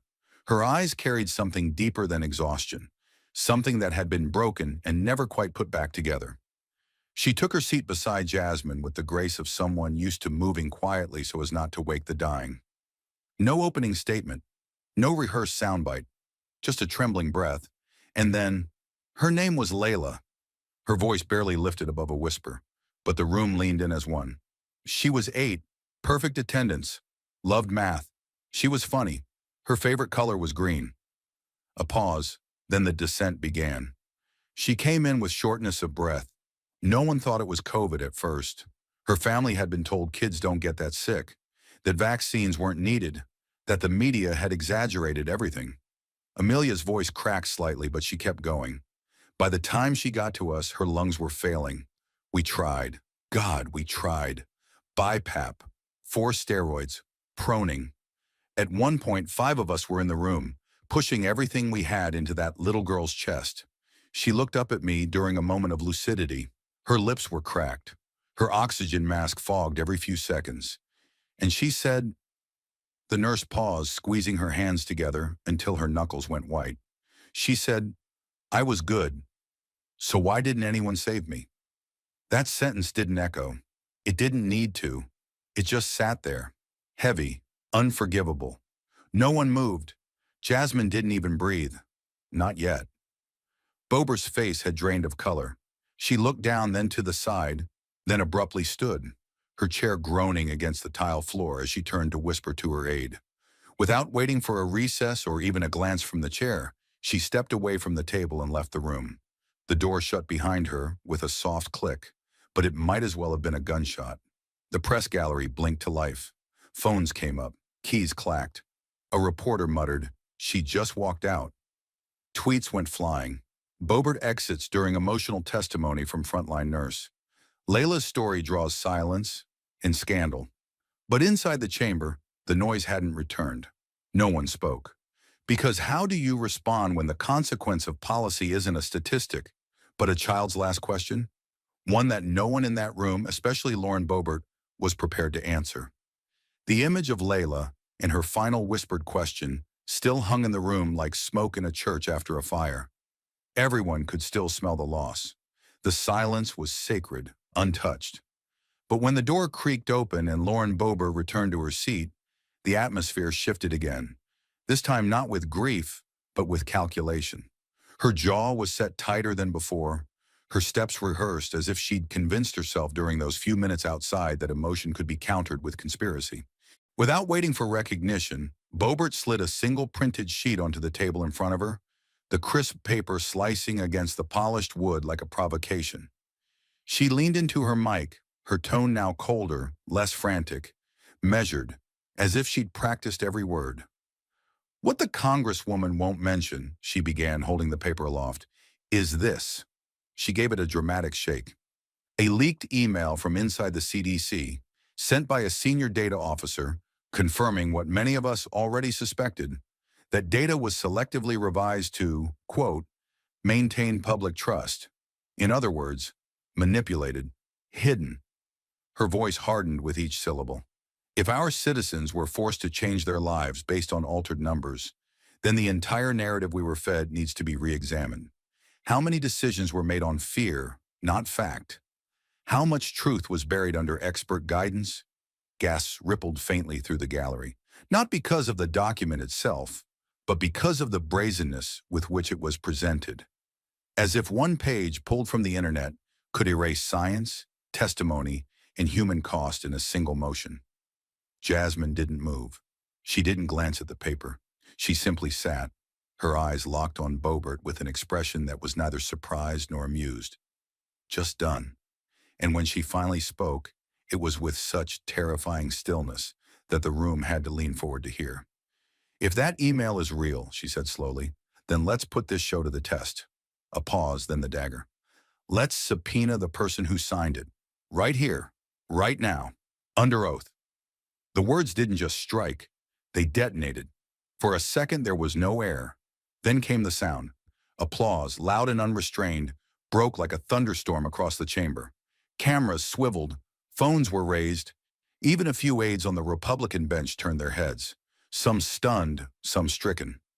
Boebert blinked but said nothing. Because Jasmine hadn't argued. She hadn't deflected. She'd done something far more dangerous. She'd said, "Prove it."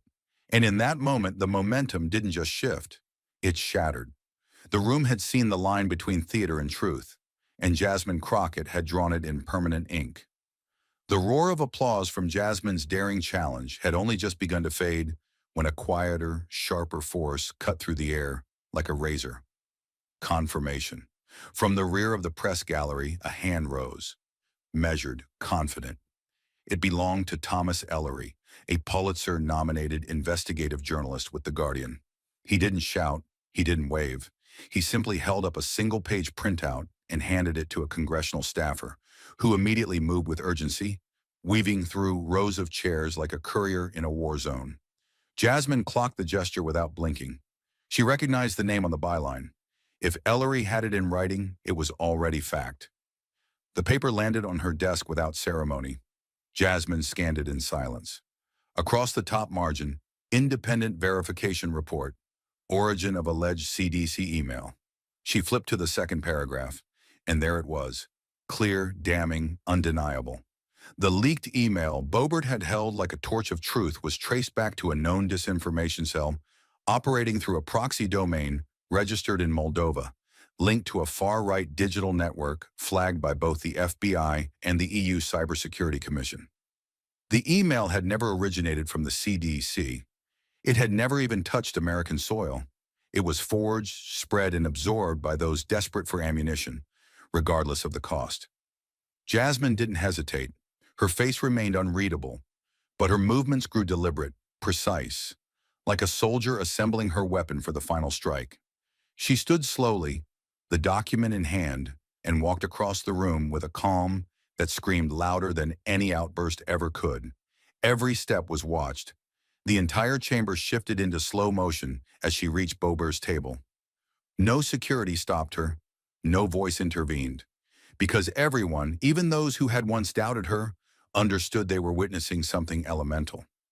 Jasmine placed the paper down gently, deliberately, right in front of Boebert. She didn't throw it. She presented it as one might place a mirror before someone refusing to see their reflection. Then in a voice so quiet it forced the room to lean in, she spoke. "You said you were fighting for truth," she began, each word polished with restraint and venom. "So here it is, verified, sourced, and exposed." She tapped once, lightly, but the sound echoed like a gavel. "This document confirms your evidence is a forgery, created by a foreign propaganda network known for targeting American voters during crises." Her eyes didn't waver. "So if truth really matters to you, Congresswoman, sign your name. right here. Acknowledge this document is false.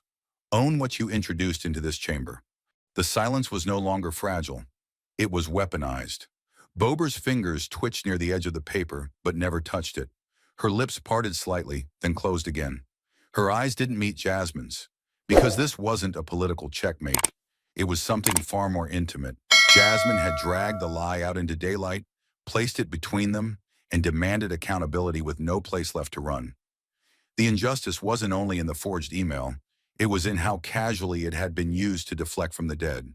And now, with the truth staring her in the face, Lauren Boebert's refusal to sign said more than any speech ever could. The moment hung in the air like the final note of a symphony. Jasmine Crockett's call for Boebert to sign the verification report had been met with silence. The kind that said everything without saying a word. No signature, no denial, no defense.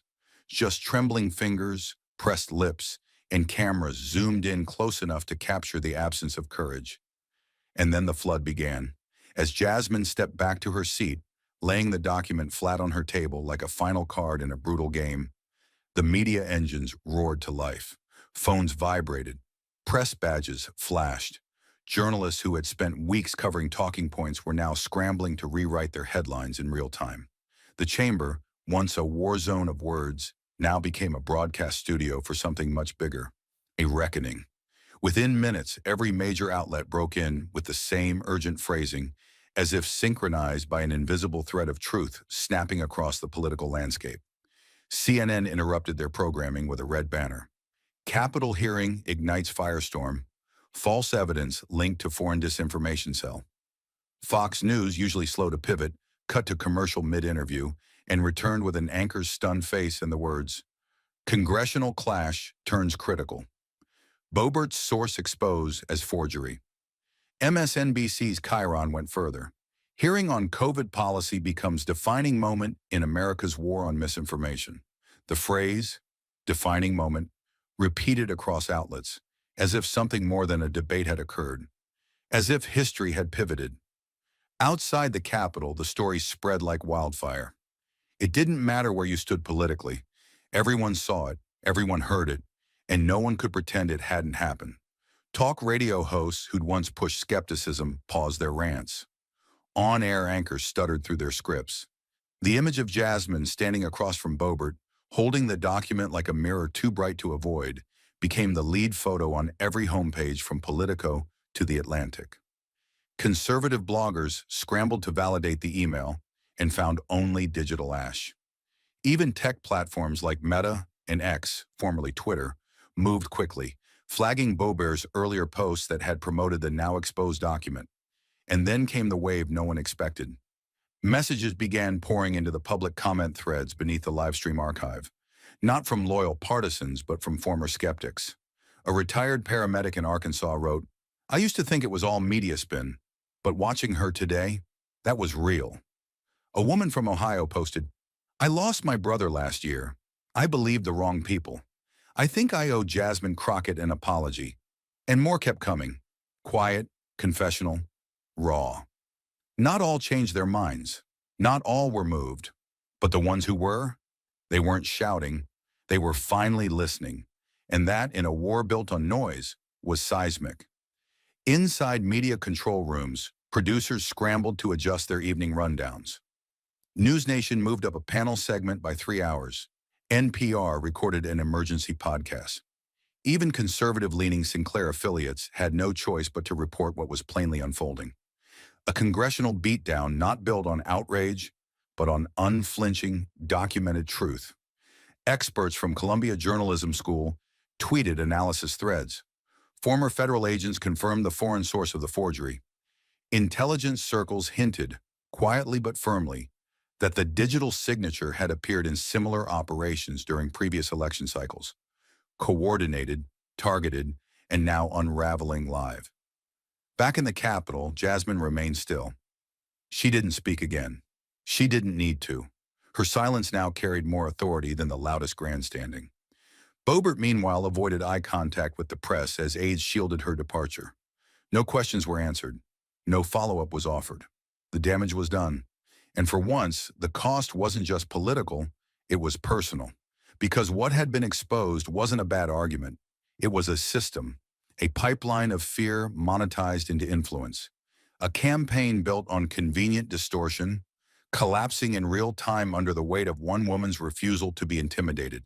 Later that evening, as primetime shows scrambled for guests and former officials lined up to comment, the conversation shifted from party lines to something deeper: accountability. What did it mean to govern in an age where lies traveled faster than grief? What did it mean for a child's death to be countered by a YouTube link, and for that link to collapse under scrutiny? Jasmine Crockett hadn't just called out a falsehood. She had stood in the rubble of America's information war and said, "You will not bury the truth with noise." And somewhere, between the gasps and the headlines, between the stunned silence and the applause, the country, fractured as it was, leaned forward to listen. The injustice Jasmine had faced wasn't just Boebert's tactics. It was the reality that truth had become something you had to fight to prove, even when it was printed in ink and confirmed by federal agencies. That pain, even when real, could be dismissed as performance, until it became undeniable. She hadn't simply won an argument. She'd forced the nation to stare into the machine that had blurred fact and fiction until lives were lost and blame was profit. And for the first time in a long time, the machine blinked. Because this wasn't just a hearing, it was a turning point. One woman, one document, one lie too far. And in the silence that followed, something rare happened. The noise didn't return. The Capitol hearing room hadn't even cooled before the global response began to surge, like aftershocks of a political earthquake that had cracked far beyond the marble walls of Congress. What started as a tense domestic hearing on vaccine misinformation had, within 48 hours, transformed into an international headline. And at the center of it all was Jasmine Crockett, not just a congresswoman, not just a witness, but a singular force who had drawn a red line through the chaos and dared the world to look closer. Her act of holding the line against manufactured lies had pierced the digital fog, and the world had noticed. In Geneva, Switzerland, the World Health Organization convened its weekly summit on global health strategy, a routine meeting often lost in bureaucratic reports and cautious phrasing. But this time, it opened with something different: a formal statement, broadcast live, read aloud by the Director General himself. In an era where public trust has eroded and misinformation endangers lives on every continent, he said, it is imperative we recognize those who defend evidence, not for applause but for accountability.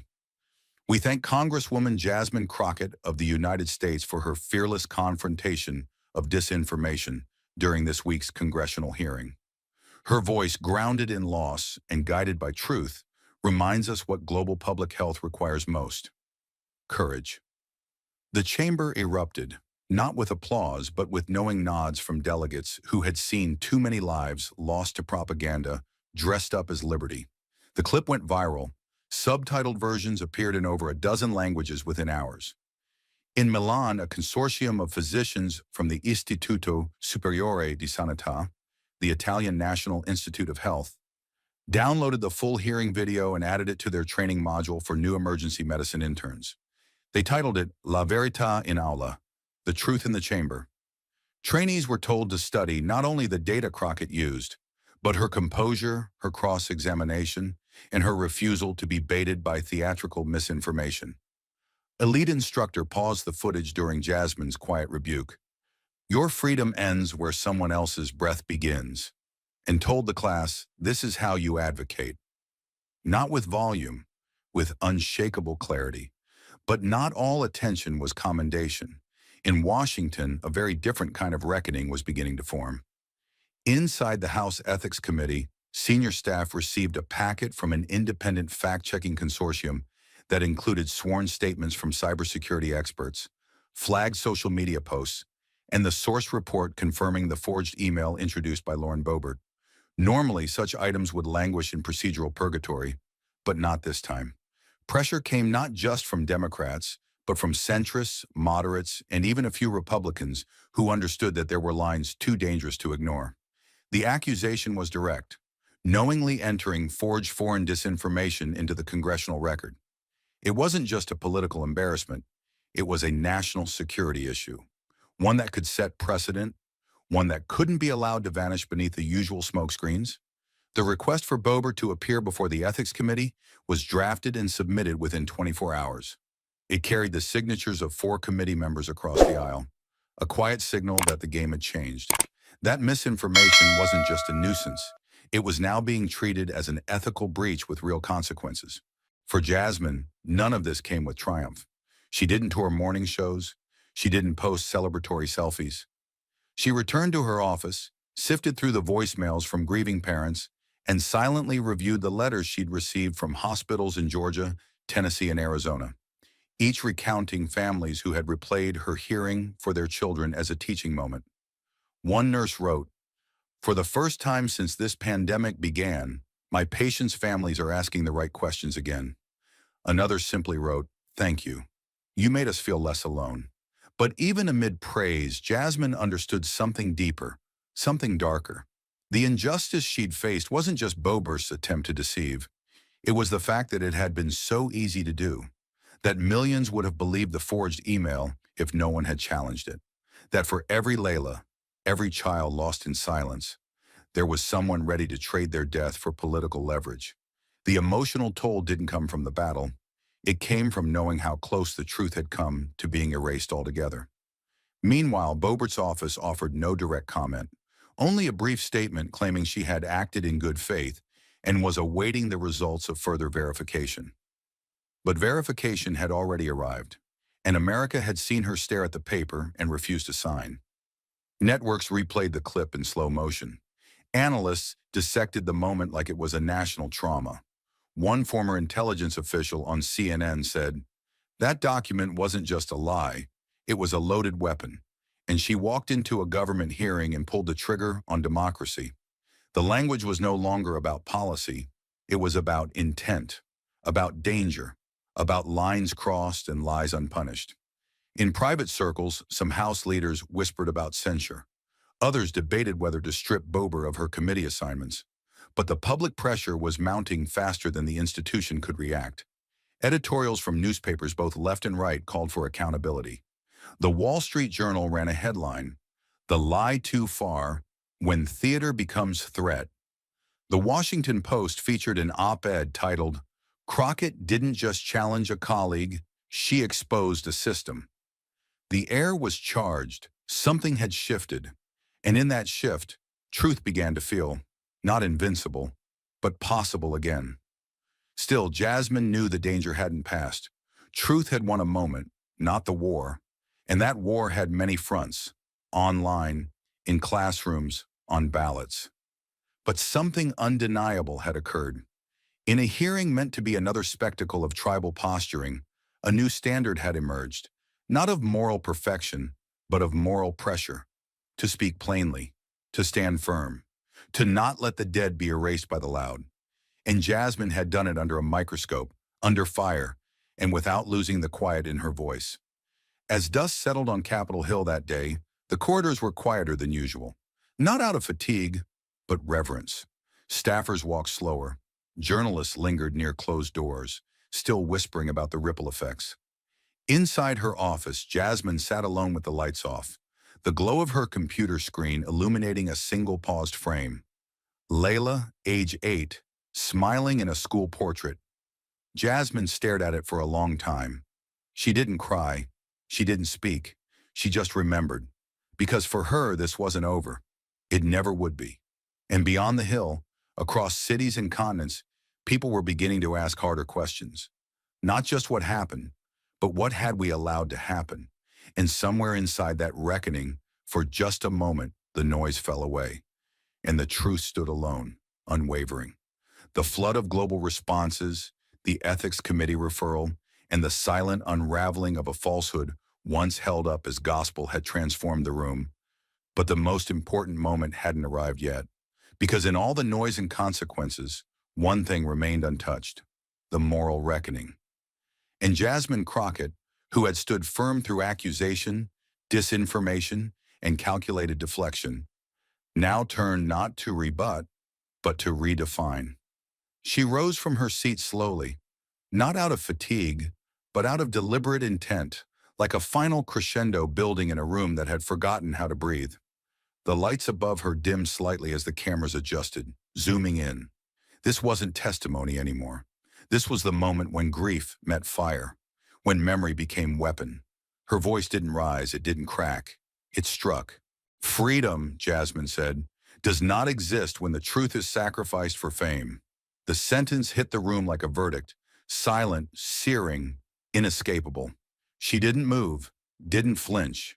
Her eyes scanned across the panel, the press, the aides who had watched every lie of the day with neutral expressions. We talk about liberty, she continued, but what kind of liberty lets the loudest voice win over the truest one? What kind of liberty lets a child die because adults chose denial over science? The weight of her words didn't just fall, they landed, each one sharp as broken glass on polished marble. She stepped forward now, just slightly toward the gallery. Not to confront, but to confront with them. Her voice dipped lower, quieter, as if the truth no longer needed to be shouted to be heard. I buried my cousin last year, she said. 32 years old, a mother of two. She was afraid to take the vaccine because she heard someone on TV call it poison. She trusted that voice more than the nurses in her own neighborhood. She paused, her breath steady but heavy. And when I visited her hospital room, when the tubes were already in and the beeping had slowed, she looked at me and said, I didn't know who to believe. The silence in the hearing room was unbearable. Chairs didn't creak. Phones didn't buzz. The cameras barely moved, as if the operators themselves were frozen in their viewfinders. Jasmine stood in that stillness, in that ache, and let the pain speak through her posture. So I ask you, she said, turning now toward the seated spectators behind the cameras, if a child dies because an adult rejected science, whose fault is that? Her voice wasn't sharp now. It was hollow, echoing, not theatrical but prophetic, as if calling something forward no one wanted to face. A beat passed, and another. Then, without a word, a Republican lawmaker sitting 2 seats down from Boebert lifted a trembling hand to his face and wiped a tear away. The camera operator, sensing history, zoomed in, but respectfully, slowly, like approaching a battlefield still smoldering. The man didn't speak. He didn't excuse himself, but his shoulders sank, his eyes lowered, and in that motion, there was more admission than any headline could capture. Jasmine noticed. She didn't acknowledge it with words. She didn't break her flow. But the smallest flicker of recognition passed behind her eyes. Pain, yes, but also connection. The cost had been seen. Finally, she returned to her desk without another word. Not out of retreat, but out of conclusion. There was nothing left to say. The truth had already been spoken, and now it lived on in silence. In the spaces between headlines, in the hesitation behind the next lie, in the hearts of every viewer who had seen the look on a man's face as he realized that the thing they'd all called politics had a body count. And Jasmine Crockett, standing alone but unwavering, had made sure the world could no longer look away. The image of Jasmine Crockett standing in silence after her final question had become the symbol of something larger than a hearing. It had become the still point around which the nation turned. The moment didn't end when she sat down. It echoed. It carved itself into headlines, into newsrooms, into the uneasy hearts of lawmakers who now had to face what they had allowed to fester for far too long. And from that pressure, raw, public, and undeniable, came something rare in modern politics: movement. Within 72 hours, language was drafted for a bill that would have been considered impossible just 1 week prior.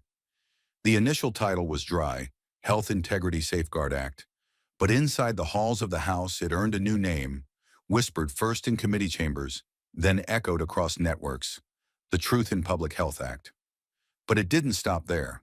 The final title that reached the floor for debate was bolder, unapologetic, and as direct as the woman who had inspired it, the Public Health Truth Protection Act. Its purpose was simple, and its fire unmistakable. The bill sought to establish clear, enforceable consequences for public officials who knowingly disseminated false scientific information while holding elected office or testifying before government bodies. Not opinions, not disagreements, but deliberate, provable lies with real public health consequences. For Jasmine, the bill was not a victory lap. It was war continued by other means. She stood behind it not for political gain, but because she had seen firsthand how easily the truth could be drowned in manufactured doubt. During the closed-door drafting sessions, she brought case files, photos of ventilator shortages, testimonials from overwhelmed nurses, signed affidavits from families who had lost loved ones after misinformation, delayed treatment, or trust. At one point, a staffer offered to redact some of the more graphic details for decorum. Jasmine refused. Decorum didn't bury these people, she said coldly. Cowardice did. The day of the vote arrived under an overcast sky. Outside the Capitol, hundreds gathered in quiet demonstration, not protesting, but demanding. Nurses in scrubs, doctors in white coats, parents holding laminated photos of their children. There were no chants, no signs dripping in ideology, just faces, just presence. They weren't asking for ideology. They were asking for accountability, for science to mean something again, for truth to be more than a segment on TV. Inside the chamber, the debate was tense. Some lawmakers still clung to the thin veil of freedom of speech, twisting it to defend even the deliberate distortion of scientific consensus. But others, moved by the sheer volume of evidence, the pressure from their districts, and yes, the unignorable poise of Jasmine Crockett, stood up one by one to declare that the manipulation of science for power had to end. Jasmine herself gave no lengthy speech before the vote. She simply rose, looked out over the rows of seats, and said, "If we do not protect truth in health, then we are not protecting life. And if we do not protect life, then none of us deserves this seat." Then she sat down. Nothing else needed to be said. When the vote was called, the tension was unbearable. The gallery leaned in. Reporters stopped writing. The first numbers came quickly. AES from the expected corners. Then a few surprising ones. Then another and another. When the final tally was read, 258 in favor, 177 opposed, the room didn't erupt. It exhaled. A low murmur of disbelief swept across the gallery. Staffers looked at each other in stunned silence. The bill had passed. Not narrowly, not symbolically, decisively. For Jasmine, it was a strange kind of justice, quiet and heavy. She walked out of the chamber alone, without cameras or speeches. The only thing in her hand was a folded piece of paper, a printed email from the CDC's data division, thanking her for restoring the credibility we feared we had lost forever. Outside, she didn't speak to the press. She stopped only to hug a woman in scrubs holding a candle with a photo of her brother taped to the base. They didn't exchange names. They didn't need to. In that embrace was everything the hearing had meant. The passage of the Public Health Truth Protection Act sent ripples across the world. International health organizations released statements of support. Law schools updated their ethics syllabi. Late-night hosts stopped joking and started quoting. For the first time in years, disinformation was no longer just a digital threat. It was a legislative liability. It had a name, and it had consequences. And in the center of it all was Jasmine Crockett, not a firebrand, not a showboat, but something infinitely more dangerous to the culture of lies that had taken root. A woman who had looked directly at the machinery of distortion and refused to blink. She hadn't just confronted it. She'd outlasted it. She'd put it in writing, and now for the first time in a long time, the truth had legal teeth. The vote had passed, the chamber had emptied, and legislation now bore her fingerprint. But even as policy shifted and headlines reoriented themselves around what she had done, Jasmine Crockett carried the moment with the same solemn weight she'd walked in with. The war wasn't over. The dead weren't coming back.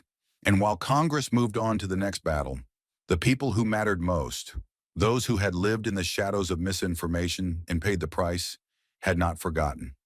Neither had those who had fought beside them, who had worked night after night behind plastic shields, who had been called heroes by the very voices that later dismissed their warnings. And it was from that world, the one that lived not on C-SPAN, but in hospital wards at 3 a.m., that a different kind of recognition arrived. It was a quiet Tuesday morning when the envelope came.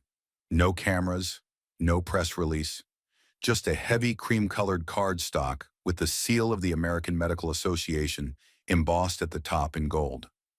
Inside was a single line: "You have been selected to receive the AMA Presidential Citation for Exceptional Advocacy in Public Health Ethics." At first, Jasmine thought it was a mistake. She had never sought praise from the medical establishment. She had simply told the truth. But the letter was real, and so was the invite, to a closed-door, high-security ceremony during the AMA's annual National Symposium in Chicago. Attendance was limited to 100: doctors, scientists, policy architects, and this year one congresswoman. When Jasmine stepped onto the stage that night, the ballroom held its breath, not because of her name, but because of what it now represented. She wore a simple black suit, no entourage, no makeup team. Her only accessory was a small pin shaped like a stethoscope, given to her by a nurse in St. Louis after the hearing went viral. The podium lights caught the edge of her face as she looked out over the room, not of politicians, but of people who had written protocols, comforted the dying, fought hospital administrators for more gloves, more beds, more time, people who knew what it meant to lose while being told to calm the public. The AMA president took the stage first, clearing his throat before delivering words that would soon circle the globe. "We live in a time," he said, "where being loud is mistaken for being brave, where platforms matter more than principles. But what Congresswoman Crockett did was neither loud nor showy. It was correct, it was precise, and it was necessary." The audience remained still, not from indifference, but reverence. She defended the truth at a time when truth was a liability.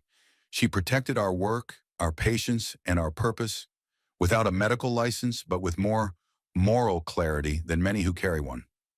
Then he stepped aside. Jasmine approached the microphone, pausing before she spoke, her fingers lightly grazing the edge of the podium.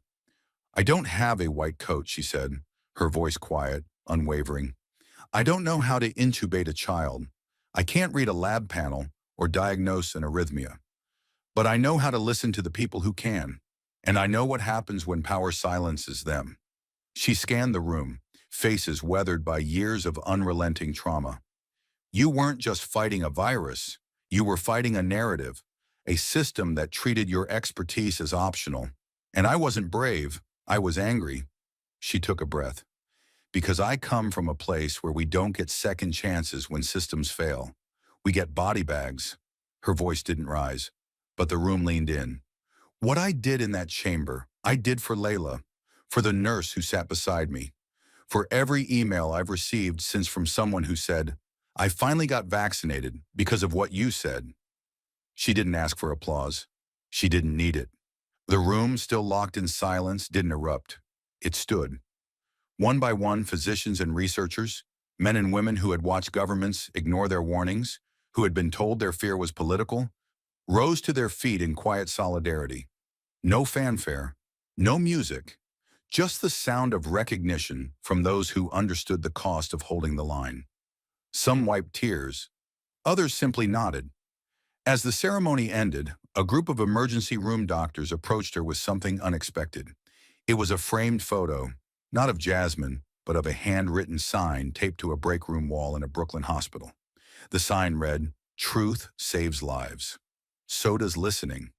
Beneath it, someone had scrawled in red ink, "Crockett, H.R. hearing, March 4th.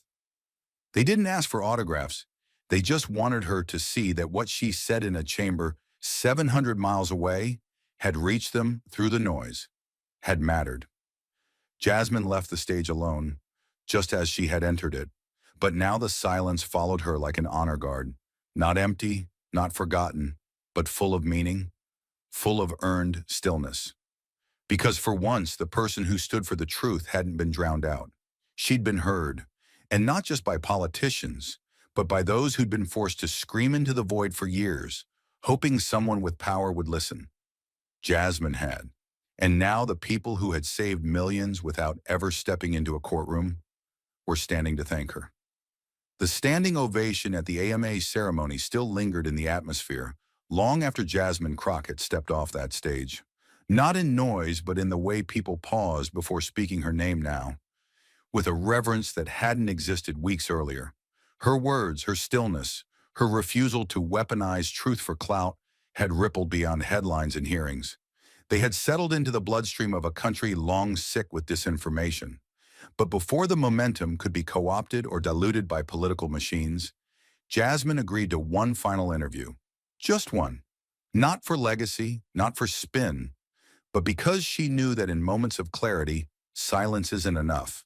You have to write something down before history forgets. The interview took place in a small PBS studio in Washington, D.C. No live audience, no stage, no multi-camera drama. Just a quiet room, a wood-paneled backdrop, and one journalist with a legal pad full of notes and eyes that had seen too much to chase sensationalism. Jasmine arrived alone, carrying no script. Her only request, no pre-interview, no cuts, no softballs. "Ask me what needs to be asked," she said, adjusting her mic with practiced ease. The producer gave the countdown. 3, 2, 1. And then she began. "I never set out to be the face of anything," she said softly. "I didn't want to go viral. I didn't want hashtags. What I wanted was oxygen tanks where they were needed, truth where it had been stolen, and for once, for just once, I wanted a child's death to be more than a footnote in a war of talking points." Her voice was even, but her hands, clasped gently on the table, tightened with every sentence. The interviewer didn't interrupt. He knew better. Then came the moment that would echo far beyond public television. Jasmine leaned forward, locking eyes with the camera, not the journalist, and said it. "I wasn't fighting a person," she said. "I was fighting an idea. That lies could win if they shouted louder than truth. That volume was enough to bury fact. That if you say something with enough certainty, people will stop asking for proof." She paused, letting the silence thicken. "And I knew if I didn't stop that idea where it stood, it would walk into every hospital, every school board meeting, every congressional hearing, and kill more than people. It would kill trust." The studio held its breath. She continued, her voice now carrying the weight of both exhaustion and unyielding purpose. "You don't defeat that kind of lie with anger. You defeat it with discipline, with facts, with stillness, with a kind of moral gravity that forces the noise to bend around you. I didn't speak louder, I spoke last. And I made sure I spoke with something that couldn't be undone." She let the words sit, then looked away briefly, almost as if bracing for what came next. "What people don't understand," she said, "is that injustice doesn't always arrive in boots. Sometimes it comes in pixels, in emails, in memes. It's not always loud. Sometimes it smiles while it erases the truth." Her tone darkened slightly. "And when that kind of lie walks into a room wearing a suit and hiding behind freedom, it doesn't care who dies. It just wants to be heard." She blinked once. "I wasn't willing to let it speak unchallenged." The interviewer finally leaned in, his voice low. "And now that you've won that fight, what do you want people to remember?" Jasmine inhaled, held it, then released slowly. "That silence is not always neutral. That every time we let a lie stand unchallenged, we teach people that truth is optional, that facts are negotiable, and that human lives are collateral in someone's branding campaign." She straightened her shoulders, her face hardening, not out of pride but principle. "I want them to remember that I didn't come for applause. I came to protect the idea that reality matters, that evidence matters, that we matter, even when we're quiet." The interview ended without music, without spin. The credits rolled in silence over a freeze frame of Jasmine Crockett sitting at the table. Back straight, eyes unwavering. The world would keep moving. The news cycle would roar again. But that image, that stillness, would remain, like a flare fired in the dark, demanding to be remembered. Thank you for watching until this moment and for standing with us on this journey for justice. Your support means everything. Like, subscribe, and turn on notifications so you never miss what's next. And we'd love to hear your thoughts. Leave a comment below and let us know what moved you most in this story. Together, our voices make a difference.